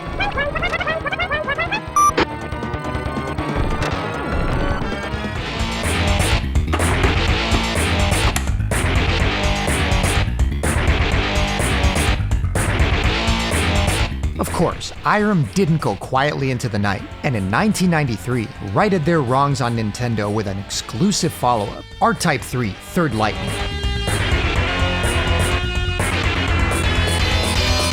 Developed specifically for the console, and with much more experience on Nintendo's hardware behind their belt, Third Lightning was a fantastic game and considered one of the best of the series. Not only was most of the slowdown removed, but it took advantage of the unique SNES hardware to its fullest, with scaling and Mode 7 effects galore. R-Type 3 is a great looking game, with even more interesting levels and designs, and an opening music track that rocks out the original classic, and sets the tone for the rest of the game.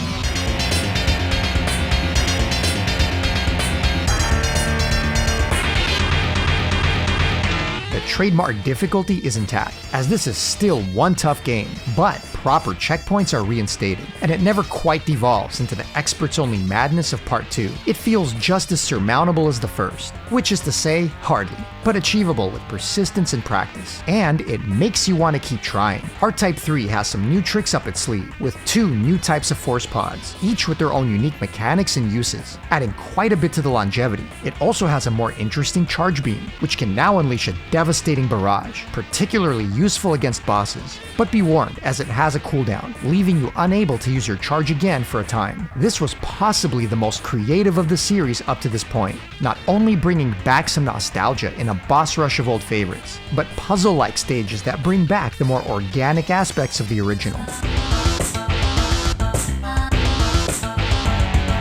And while R-Type was always known for its phallic imagery, with all forms of snakeheads, zygotes, and sperm-shaped creatures looking to penetrate you in one way or another, I'm surprised what Irem got away with here given this was on a Nintendo console. Normally, Sega was the one to push the limit on what was acceptable in home games at the time, but some of this imagery could make Sonic blush. R-Type 3 was a return to form for Irem in the home market, and still known as one of the best shooters on the Super Nintendo. It's in my personal top 3 of R-Type games, after the original and Delta, making R-Type 3 an easy pick as a top-tier game. Let's rock and roll! Damn it, damn it.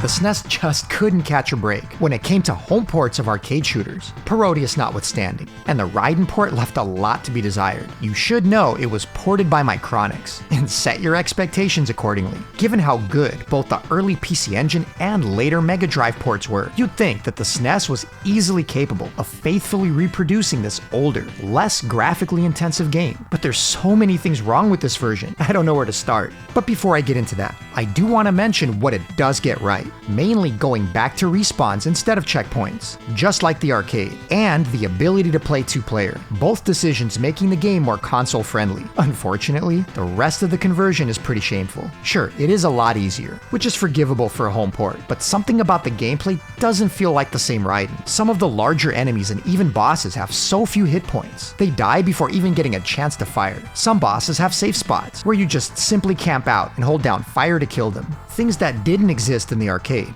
but most you can just point blank with the red Valken and kill before they even get a chance to attack, including very late into the game. Like, in the process of making the game easier, they simply broke a lot of the gameplay. And despite the simple graphics, there's still slowdown present when a good amount of bullets are on screen. Visually, it's okay, looking a bit better than the Mega Drive port, which wasn't the most attractive, though they still couldn't be bothered to animate the opening river, something even the original PC Engine HuCard port did. But then, the 6th stage is nothing but empty space and stars, completely removing the entire background and all the associated ground enemies. Like they ran out of room on the card and said, screw it, the music is converted decent enough though, and the sound effects are fine.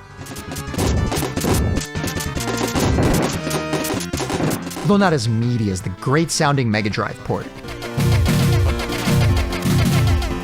And for those who like to play Raiden for score, this isn't the port for you, as score-based extends are replaced with 1-ups, and the majority of the score-based medals that you'd collect are simply gone. I could go on, as what I've mentioned is just a half of it, but you get the idea. There's nothing terribly wrong with the port to make it unplayable, and for anyone that simply doesn't know or play Raiden any other way, it would come across as pedestrian and decent enough. But given how inferior a port of the original it is, compared to both the Mega Drive and PC Engine versions, an average score is the best it can get for simply being decent and playable. But no, not the Raiden we know.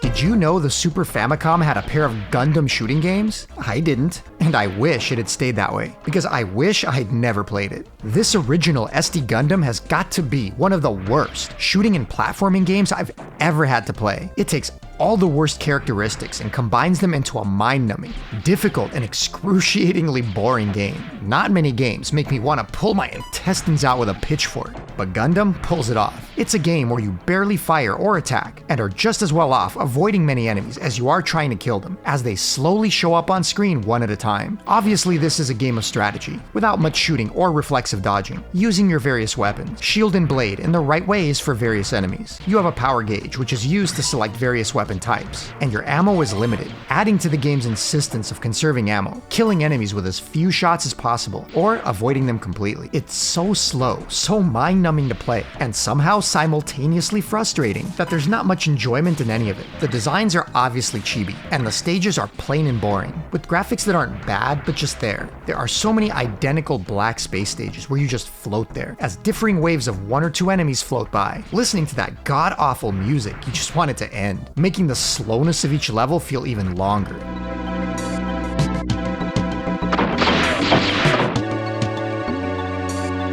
The bosses are the only part of the game that makes things interesting, really quite difficult and sometimes near impossible to avoid mass damage from. Or maybe it's just the thought of having to replay any of the levels again that gets my heart racing. Oh, and the game has a versus mode that I pretty much didn't spend time on because I couldn't wait to turn it off. My review of this game is simple. No. Just no. I think I'd rather play Deep Blue. Actually, I know I would. It's not the worst graphics. It's not the worst music. It's not even necessarily broken. It's just everything I don't want in a shooter or a scrolling platformer. It's simply a game that I don't ever want to play again and want that part of my life back. So no. Just no. Just F.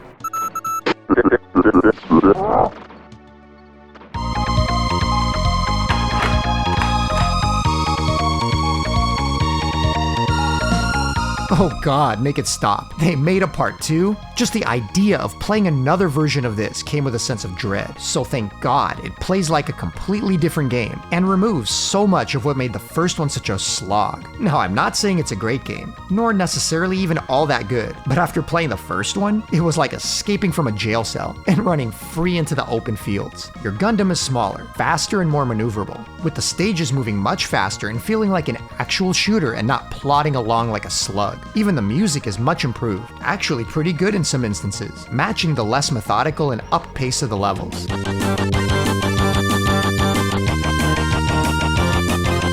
The overall game is shorter and better paced, with the endless stretches gone. And though shorter, each of the 3 characters have their own set of levels and layouts. And while some repeat, there's also plenty new, giving you an actual reason to replay it multiple times to see everything it has to offer. The bosses are again the main highlight, and less of a pain in the butt overall than the first. It does retain the upgrade mechanics from the first game, using a power gauge that refills and allows you to select between various sub-weapons, like the bazooka, laser, and others that are mech dependent. But the main ammo limit is now completely gone, making it far less frustrating to not conserve basic ammo. Everything is streamlined, less annoying, better AI, more enemy variety, and simply more fun to play. It's not super good, but by contrast to the experience of the first, it's a masterpiece. How is it overall? Average, which is fine by me after the disaster of the first.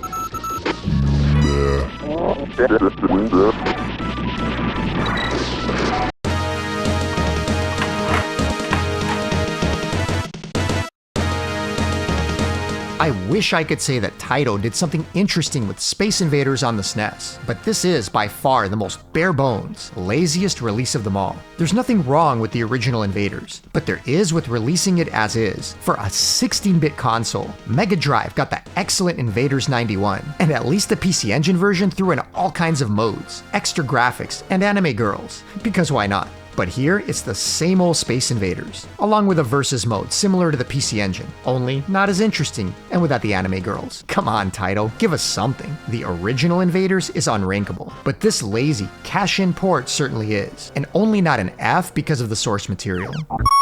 What?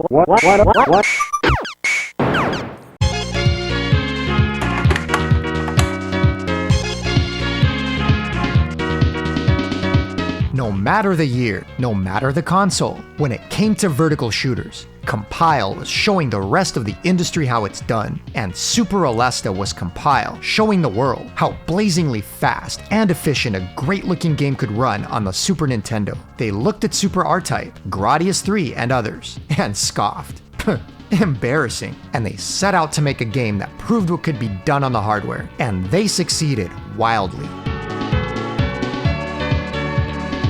No game that looked this good should play this fast, control this fast, at least on the slowdown-ridden SNES. Oops, yes, Super Aleste plays like a dream, as good as any other on competing platforms. Scaling, rotation, effects, colorful graphics, and large sprites. Now that's not to say the game is perfect, but that all comes down to the game's design, and how much you love Compile's propensity for very lengthy, console-like campaigns. But in terms of performance, Super Aleste is as blazing lasers.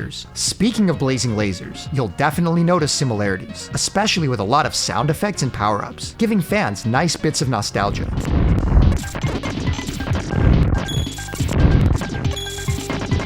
But But Super Aleste is also quite unique for a vertical shooter and very much its own game. Its focus on obstacle-based stage layouts and maneuvering through them is very rare for vertical shooters and often a disaster. They basically designed it like a horizontal shooter and then made it work by making you immune to walls and environmental damage, forcing you to work through them like mazes, only dying on them if you get caught. It makes the slower parts of the game feel more R-Type-like and strategic. Now thankfully, Compile knows better than to make their entire game this way, and spices it up with an equal amount of wide open, often super fast scrolling stages, creating the kind of rush their games were known for. The soundtrack is also really well composed, but very much a love it or hate it affair, with much more relaxed, jazzier tunes for a lot of the levels.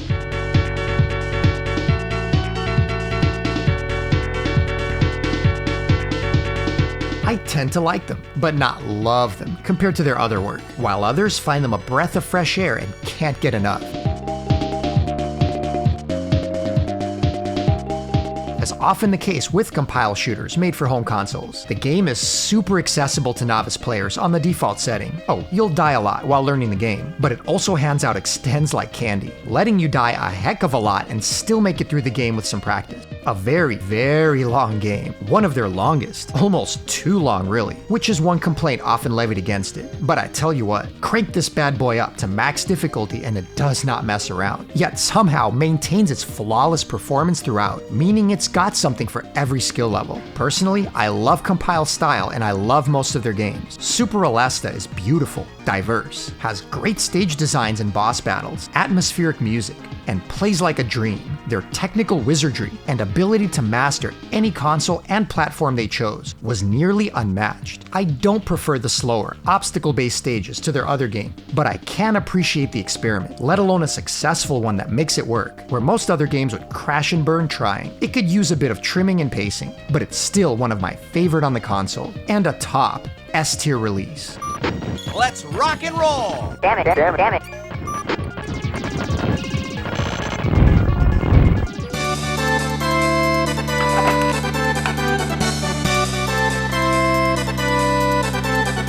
Don't get your hopes up. Spriggan Powered is not a sequel to Compile Spriggan on the PC Engine. In fact, it's actually developed by MACROSS, which is never a good sign. And yet, this may be one of their best releases. A Spriggan Powered isn't half bad. Sticking with the horizontal scrolling of Spriggan Mark II, Powered goes with pre-rendered graphics, and the results are both eye-catching and mixed. The backgrounds are the most impressive, with nice parallax vistas, and when the sprites are large, you can enjoy the detail and unique look of the enemy design. It doesn't work so well on the smaller sprites in Popcorn, where the detail is simply lost in low resolution, and often end up looking like random bits of flying trash. I also don't think pre-rendered has aged very well, as impressive as it was at the time. A lot less attractive than the beautiful pixel art that the SNES was known for. But overall, the visuals are one of the game's stronger points, but those visuals take a toll on the performance, and slows the game down on occasion, though nothing game-breaking. The same can't be said for the music though, which isn't bad, but not really memorable and doesn't add or detract from the game. Suitably upbeat, but not much more.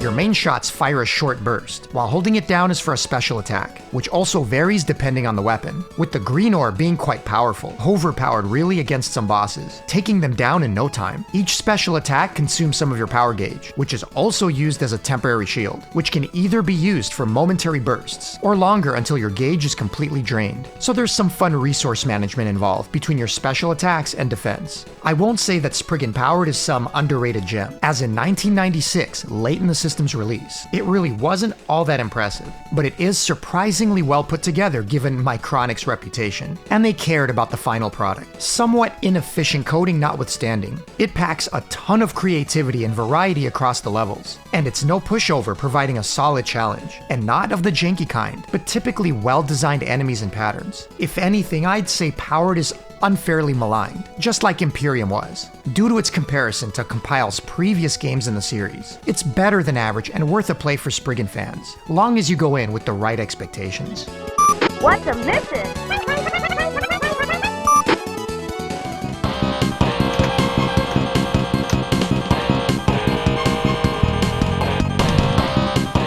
Strike Gunner is both one of the most maligned and simultaneously praised games on the SNES, often named as one of the system's biggest stinkers. Detractors point to the ridiculously simple and lazy backgrounds and graphics, monotonous stage layouts that rarely change and last forever, and the slow, very long stages and boring pace, with uncreative and predictable enemy patterns. And they're right, all that is true. But lovers of the game point to the cool music and meaty sound effects, extensive and unusual weapon system requiring plenty of strategy, and overall challenge that made it a favorite of theirs growing up. And they're also right, Strike Gunner is that as well. The weapon system is super unique, with an expanded set of 15 specials to choose from at the start of each level. Different weapons have varying amounts of ammo per stage, with something like the ultra powerful beam only having one use, and you can only select each weapon once for the entire game, on a single stage, and never again. Kind of like if Mega Man gave you all the weapons from the start, but only let you choose one of them per stage for the game. And a lot of them are not only fun to use, but almost required on some stages and bosses to progress, especially on harder difficulties, with the hardest being certifiably nuts, and only for the most veteran of players. While some of the music is kinda repetitive and repeats the same cool tune,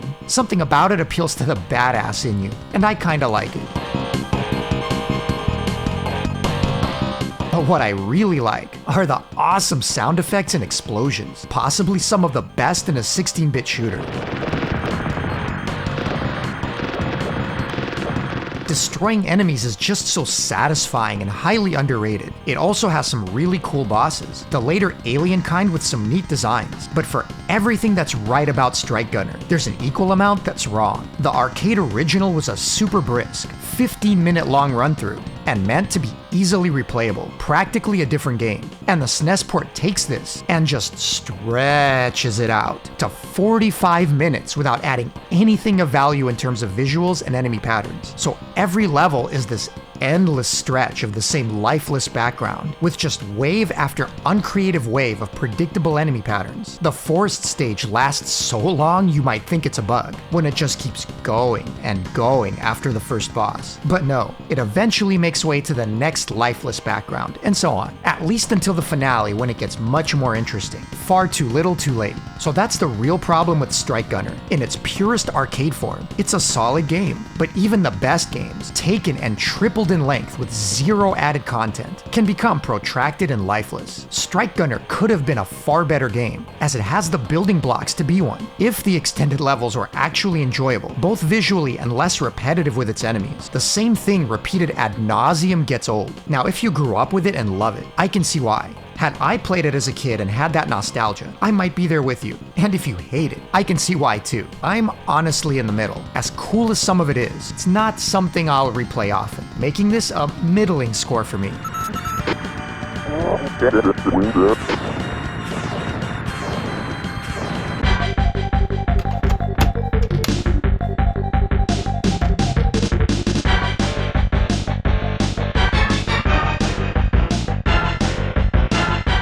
STARFOX is a very special series, but not one I spent a lot of time with. So to do it justice, I turned to my friend Mark from the Electric Underground, who adores the series and knows the games better than just about anyone, who if you still don't follow by the way, and you love shmups, what's wrong with you? Do it! Do it! He was kind enough to collaborate and do the reviews for StarFox 1 and 2. So without further ado, take it away, Mark. Like Adam, Star Fox is a series that sprung into life fully formed. Looking back on the original release for Super Nintendo, it is impressive how many signature features of the franchise are present from the start. SNES Fox has the upgradable lasers and controllable smart bomb. It has the annoying team members who chatter and get themselves killed. It has the meaningful banking that changes your shot formation and turn speed. It has a dynamic damage system that will rip the wings right off your ship. It has branching paths that vary in difficulty and level design, and it even has the ability to change into a first-person camera angle to prove that the game is running in true 3D and that these are not pre-rendered sprites, so suck it, Sega! Though the Genesis is cool, hashtag I believe in blast processing. As good as these features are though, I think we can all agree that the real selling point of StarFox is the deep and compelling storytelling, which is what I look forward to every time I play. In fact, I think the biggest problem with the game is the fact that these voice actors still aren't getting the residuals they deserve. SNES Fox is a personal favorite, but it's not all sunshine and Super FX goodness. The scoring system of the game is very primitive and basically useless. It turns out that as long as you kill a fair amount of enemies in the stage, you will get a 100% completion, so there's not that same addictive score chasing like you get in StarFox 64. Also, on the original hardware, the game's frame rate makes Metal Slug look impressive. It absolutely struggles even more than the N64, so I always recommend playing it on emulator with souped up CPU speeds. And as fun as it is to destroy your enemies with smart bombs and giant polygonal lasers, the lack of a lock-on system makes the gameplay feel unfinished, especially since your movement is tied to your aim, so you don't get that delish asynchronous aiming like you get in later games in the series. Come on, Super Nintendo, I want to shoot the ground for bonus points. Graphically, I think the game has a real vibe to it. At first, the naked polygons feel a little dirty, like children should cover their eyes when they play it. But over time, it seems like the crisp, basic polygons do hold a special appeal. I still think they look better than most Euro shmups. The soundtrack is also a favorite of mine, and that's saying something because we all know the Super Nintendo is full of bangers that YouTubers will continue to cover till the end of time.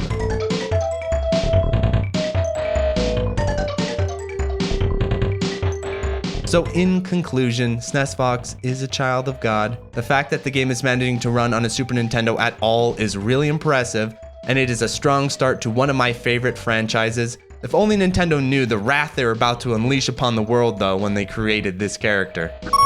All right! Let's rock and roll! Attack. Nice. There's the Armada.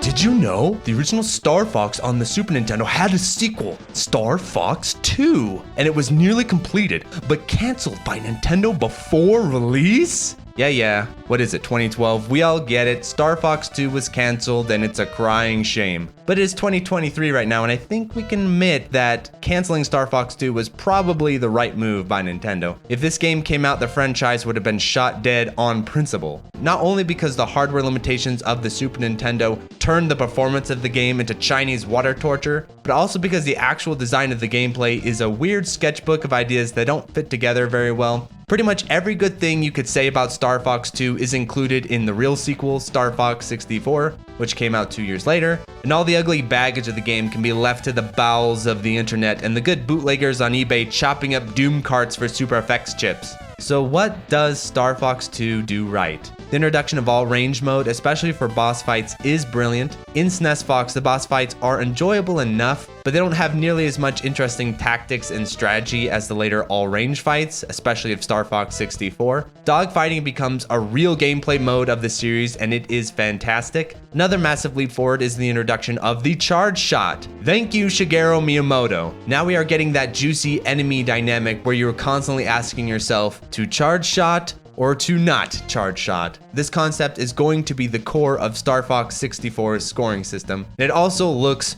really cool. And speaking of cool, the visuals and soundtrack of Star Fox 2 are pretty alright, I guess.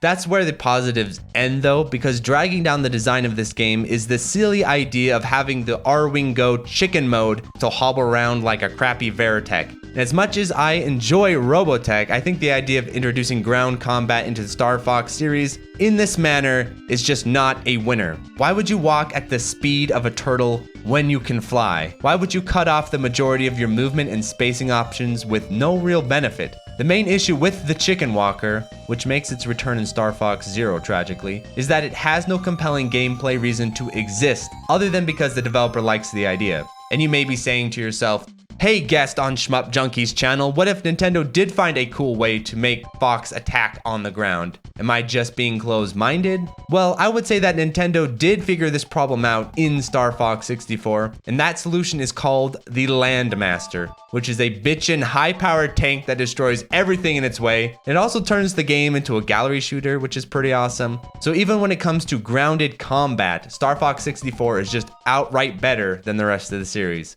In conclusion then, Star Fox 2 brought the great ideas of the charge shot in all range mode, but also the really dumb idea of the chicken walker. Ironically, the great ideas of all range mode and the charge shot would be later improved upon in Star Fox 64, and the chicken walker would be resurrected in Star Fox Zero, because these days Nintendo are running out of ideas. even dumb ones. What?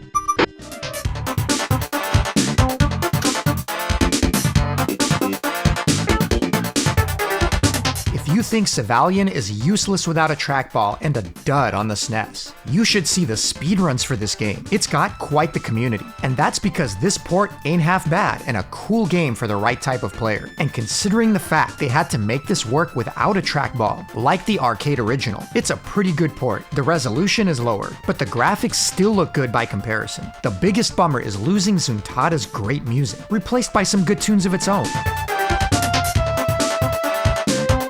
But why? Why, when Zuntada's music was so good? For the casual player, there's only so much meat to Savalian. The levels are very short, easy to fly through when you're playing for survival, and you'll be done with it in no time. And with the D-pad controls being slowed down to adapt to the game's mechanics, it's not nearly as fun or exacting, no different than Arkanoid, but more so. Not that you can't play it this way, but you're losing the chief control concept behind the game's design. You've got a timer, but more likely will slowly change color as you take damage and die before it ever runs out. The timer is good for added score bonus at level completion, and your fire breath has to recharge, so it can't just be spammed. So there's a lot more strategy here than meets the eye, but simply clearing short levels isn't what makes arcade games like this tick. You're playing for score and clear time, so it's meant to be short, easy for a very quick session or a few sessions to see how well you can do, and to be replayed on the regular, or in the case of speedrunners, using every cheat and shortcut along the way. Savalian is a really trippy concept, and there wasn't much quite like it. And the SNES port, some slowdown and D-pad and all, is still a pretty faithful translation. Sure, you'll get caught on some walls. Was the same with the trackball too, and I'm docking points for the travesty of losing Zuntada's music. But if you don't have a trackball and a way to play the original, doing some speedruns on the SNES port is as close as it comes. What's a missing?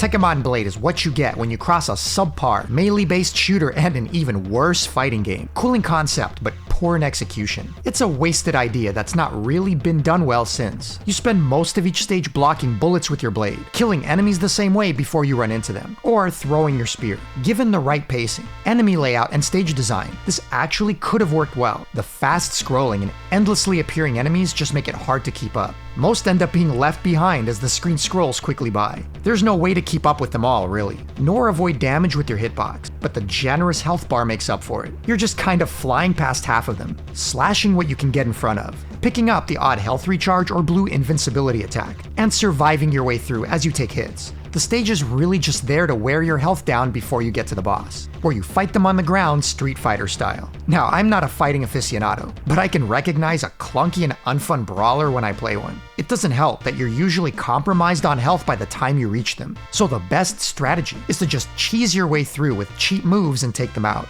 as it's really not a fair fight to begin with. Often games like this have a neat idea but clunky execution, but they balance it out with some really good visuals and presentation. But as you can see, Tekkamon Blade isn't much to look at, so between the bland visuals, similarly bland music, and clunky gameplay, this one just falls flat in most respects. Now, it's not terrible, and there's some fun to be had, and it does try something new, but there are plenty of better, very average games that I'd much rather play than this one. What?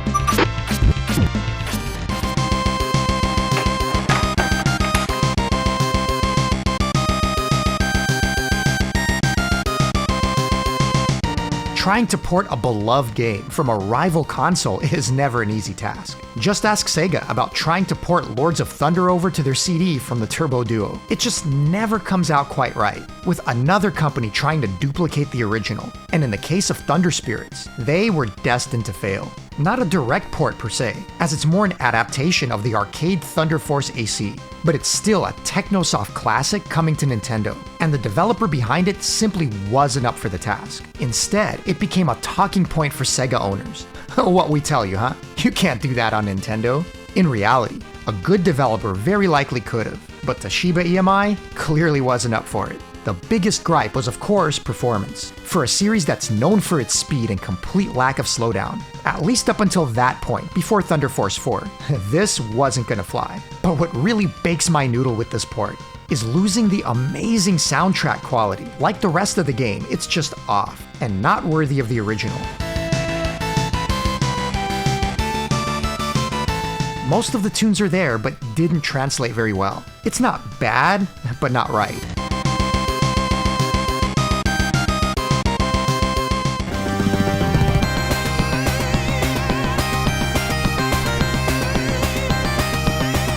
And that's a good description of the game overall, as the source material is of course still excellent, but it's not right. Much like the Raiden Trad port, it feels like the enemies and bosses are even weaker and die far too quickly. The difficulty balance is just wrong. Now it does have some system exclusives like the cool battleship stage, but overall it loses more than it replaces. If you'd never played Thunder Force 3, you'd think it was okay. The slowdown is prominent, but also overblown and doesn't completely ruin the gameplay. The real problem is just losing too much of what made the original so good, making it feel off. It can't possibly get a bad score, because it's still a good game underneath. Just not the game it tries to copy.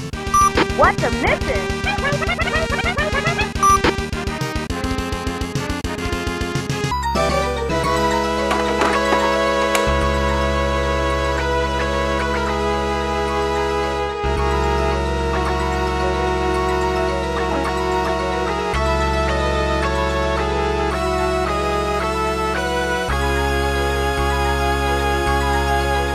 Oh, wow. Just seeing that intro and hearing that incredible music gives me goosebumps. UN Squadron was one of the very first Super Nintendo shooters I ever played at a friend's house. Excited to play Area 88 from arcades at home. And it didn't disappoint. I'm a sucker for great music in a shooter, and UN Squadron has some of the best chiptunes of the entire generation. In my opinion, it has the second best of any shooter on the console, next to Gradius 3. It's just that good all around, being completely unique in style and instrumentation.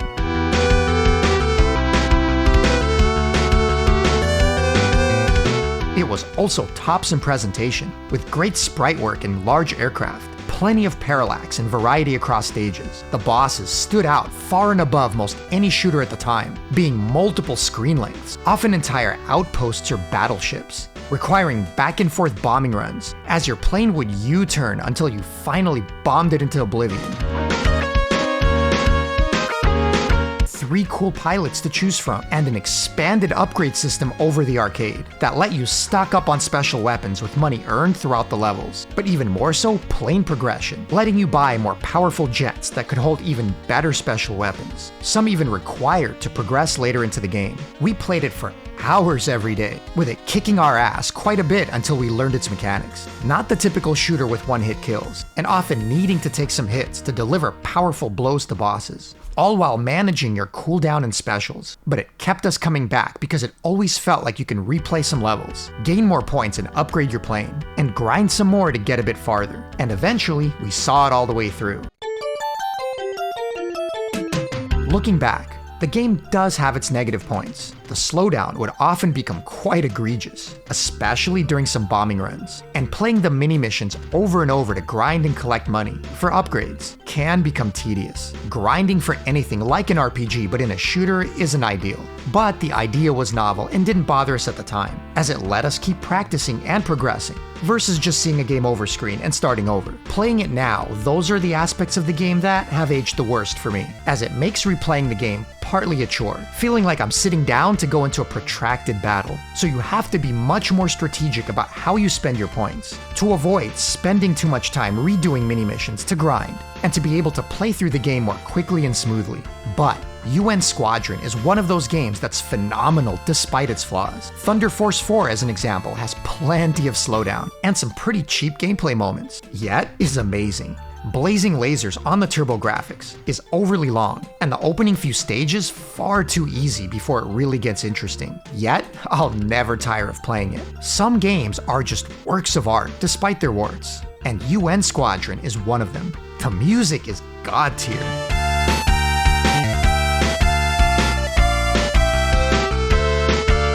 And the gameplay and mechanics was like almost nothing else out there at the time, and has stood the test of time, making it a perennial favorite of many to this day. Like the other games mentioned, it's not perfect, but it transcends its faults, and is without a doubt one of the best shooters on the console, and deserves a top-tier score. Let's rock and roll! Damn it, damn it.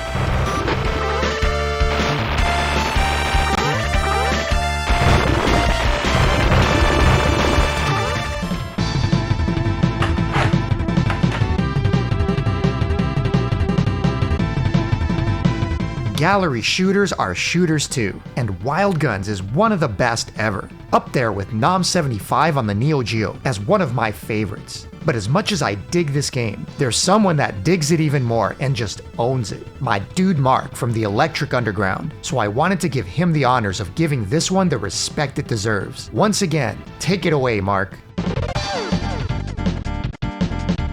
Admit it right now, you've slept on Wild Guns. You all have taken this game for granted, you selfish group of bastards. Wild Guns is one of my favorite Super Nintendo games, and another classic in the criminally underrated Natsume lineup. Seriously, can we take a moment to recognize Natsume? These guys have some real classics under their belts and remind me quite a bit of Treasure at times. So what's amazing about Wild Guns is that it belongs to one of the rarest shooter subgenres out there, the gallery shooter. A gallery shooter is when you control the aim of the gun with your D-pad and your character is restricted to side-to-side movement. How each game handles this control scheme is pretty interesting, and the way Wild Guns links the aiming and movement together creates a meta where you aim to move and move to aim, rather than purely pointing and shooting. Basically, it's an FPS before FPS was a thing, at least on console. The other famous gallery shooter is of course Sin and Punishment by Treasure, another criminally overlooked game that should be preserved in the National Library of Congress. I checked, it isn't in there. In Wild Guns, it's all about suppressive fire. Like a real cowboy, you must shoot first. Kill the enemies before they even have a chance to draw. What's also fun is that in addition to being able to move side to side and to jump, you also have this invulnerable dodge roll that is very satisfying.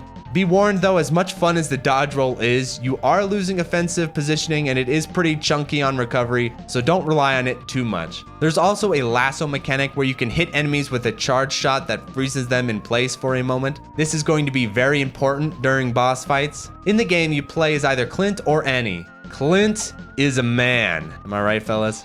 But Annie is more nimble and has higher movement speed, which is pretty good for a girl, I guess. The thing is, while working on this review, I did a lot of research as to what the names Clint and Annie might be referring to, but for the life of me, I just couldn't figure it out. I can only imagine the names are a reference to some obscure anime or something. Lastly, I will be executed by hanging if I fail to mention the amazing remake, remastered DLC thing that is Wild Guns Reloaded.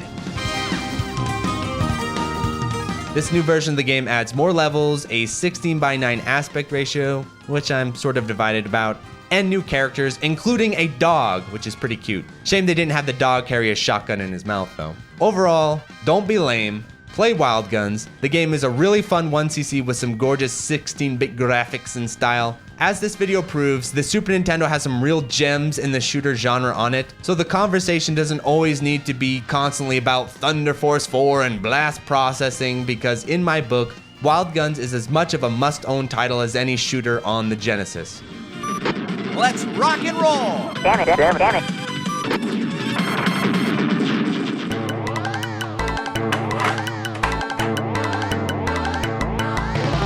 The great thing about making these videos is discovering weird new games that I'd never heard of, and it doesn't get more weird and obscure than Yam Yam. Probably the only mix of RPG and rail shooter I've ever known. It's a game I couldn't even explore fully as it has no translation. Thankfully, a channel called Vice the Determined posted some extended gameplay of this one with a great breakdown of how it works. So if you want to see it in a lot more detail, you can see it on his channel. You'll definitely want a command of Japanese, or be ready for a lot of Google Translate as you travel from town to town, helping villagers with various tasks and scenarios, and you won't be able to progress until it's completed. So you need to know what what you're doing.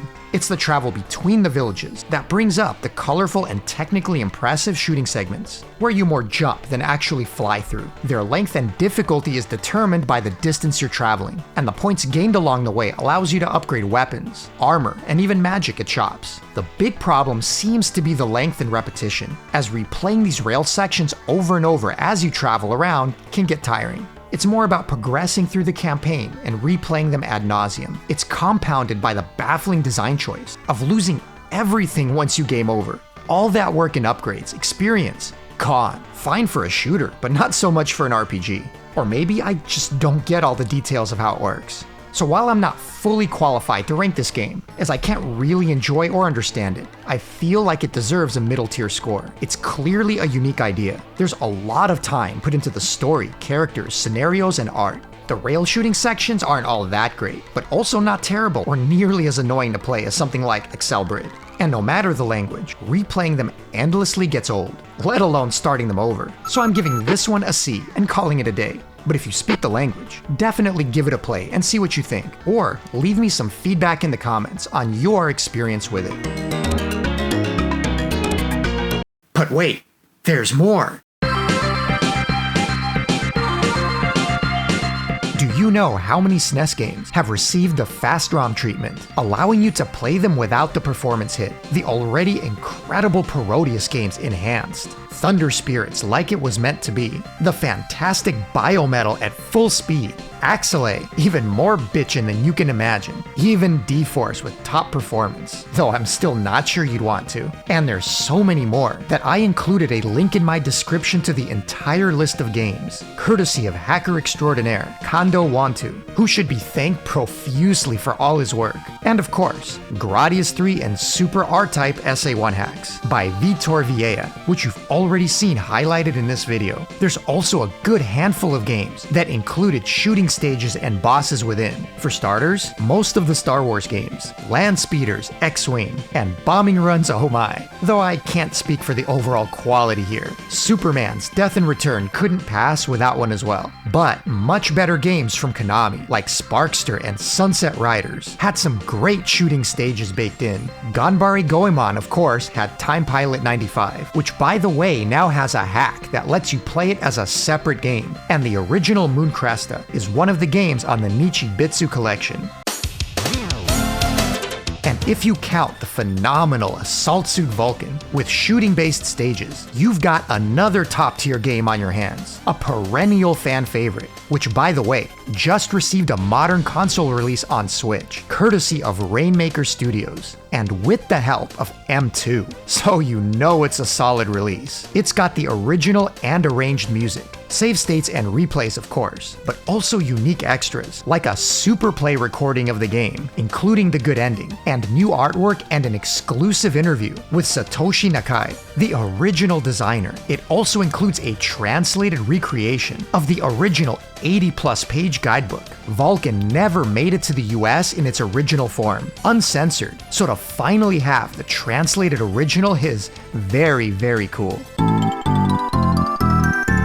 I've always considered the Pocky and Rocky games honorary shooters, even if they're more of the vertical run and gun mold, but both games by Natsume are oh so cool, and must-plays for anyone that hasn't, including the modern sequel, which I fully reviewed a while back.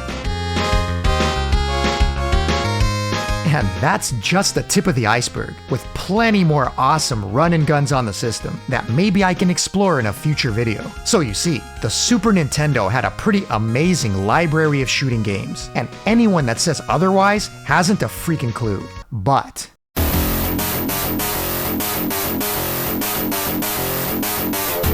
how did it stack up to the mighty Mega Drive and its shooting library by comparison? Well, if you're new to my channel and haven't yet seen my top performing video of all time, with now 500,000 views, then you're in luck, because I made just such a video with every single Mega Drive shooter reviewed. And if you've already seen that one but haven't seen my PC Engine reviewed video with a massive library of over 100 shooting games, I've got that as well, and you can check it out right here.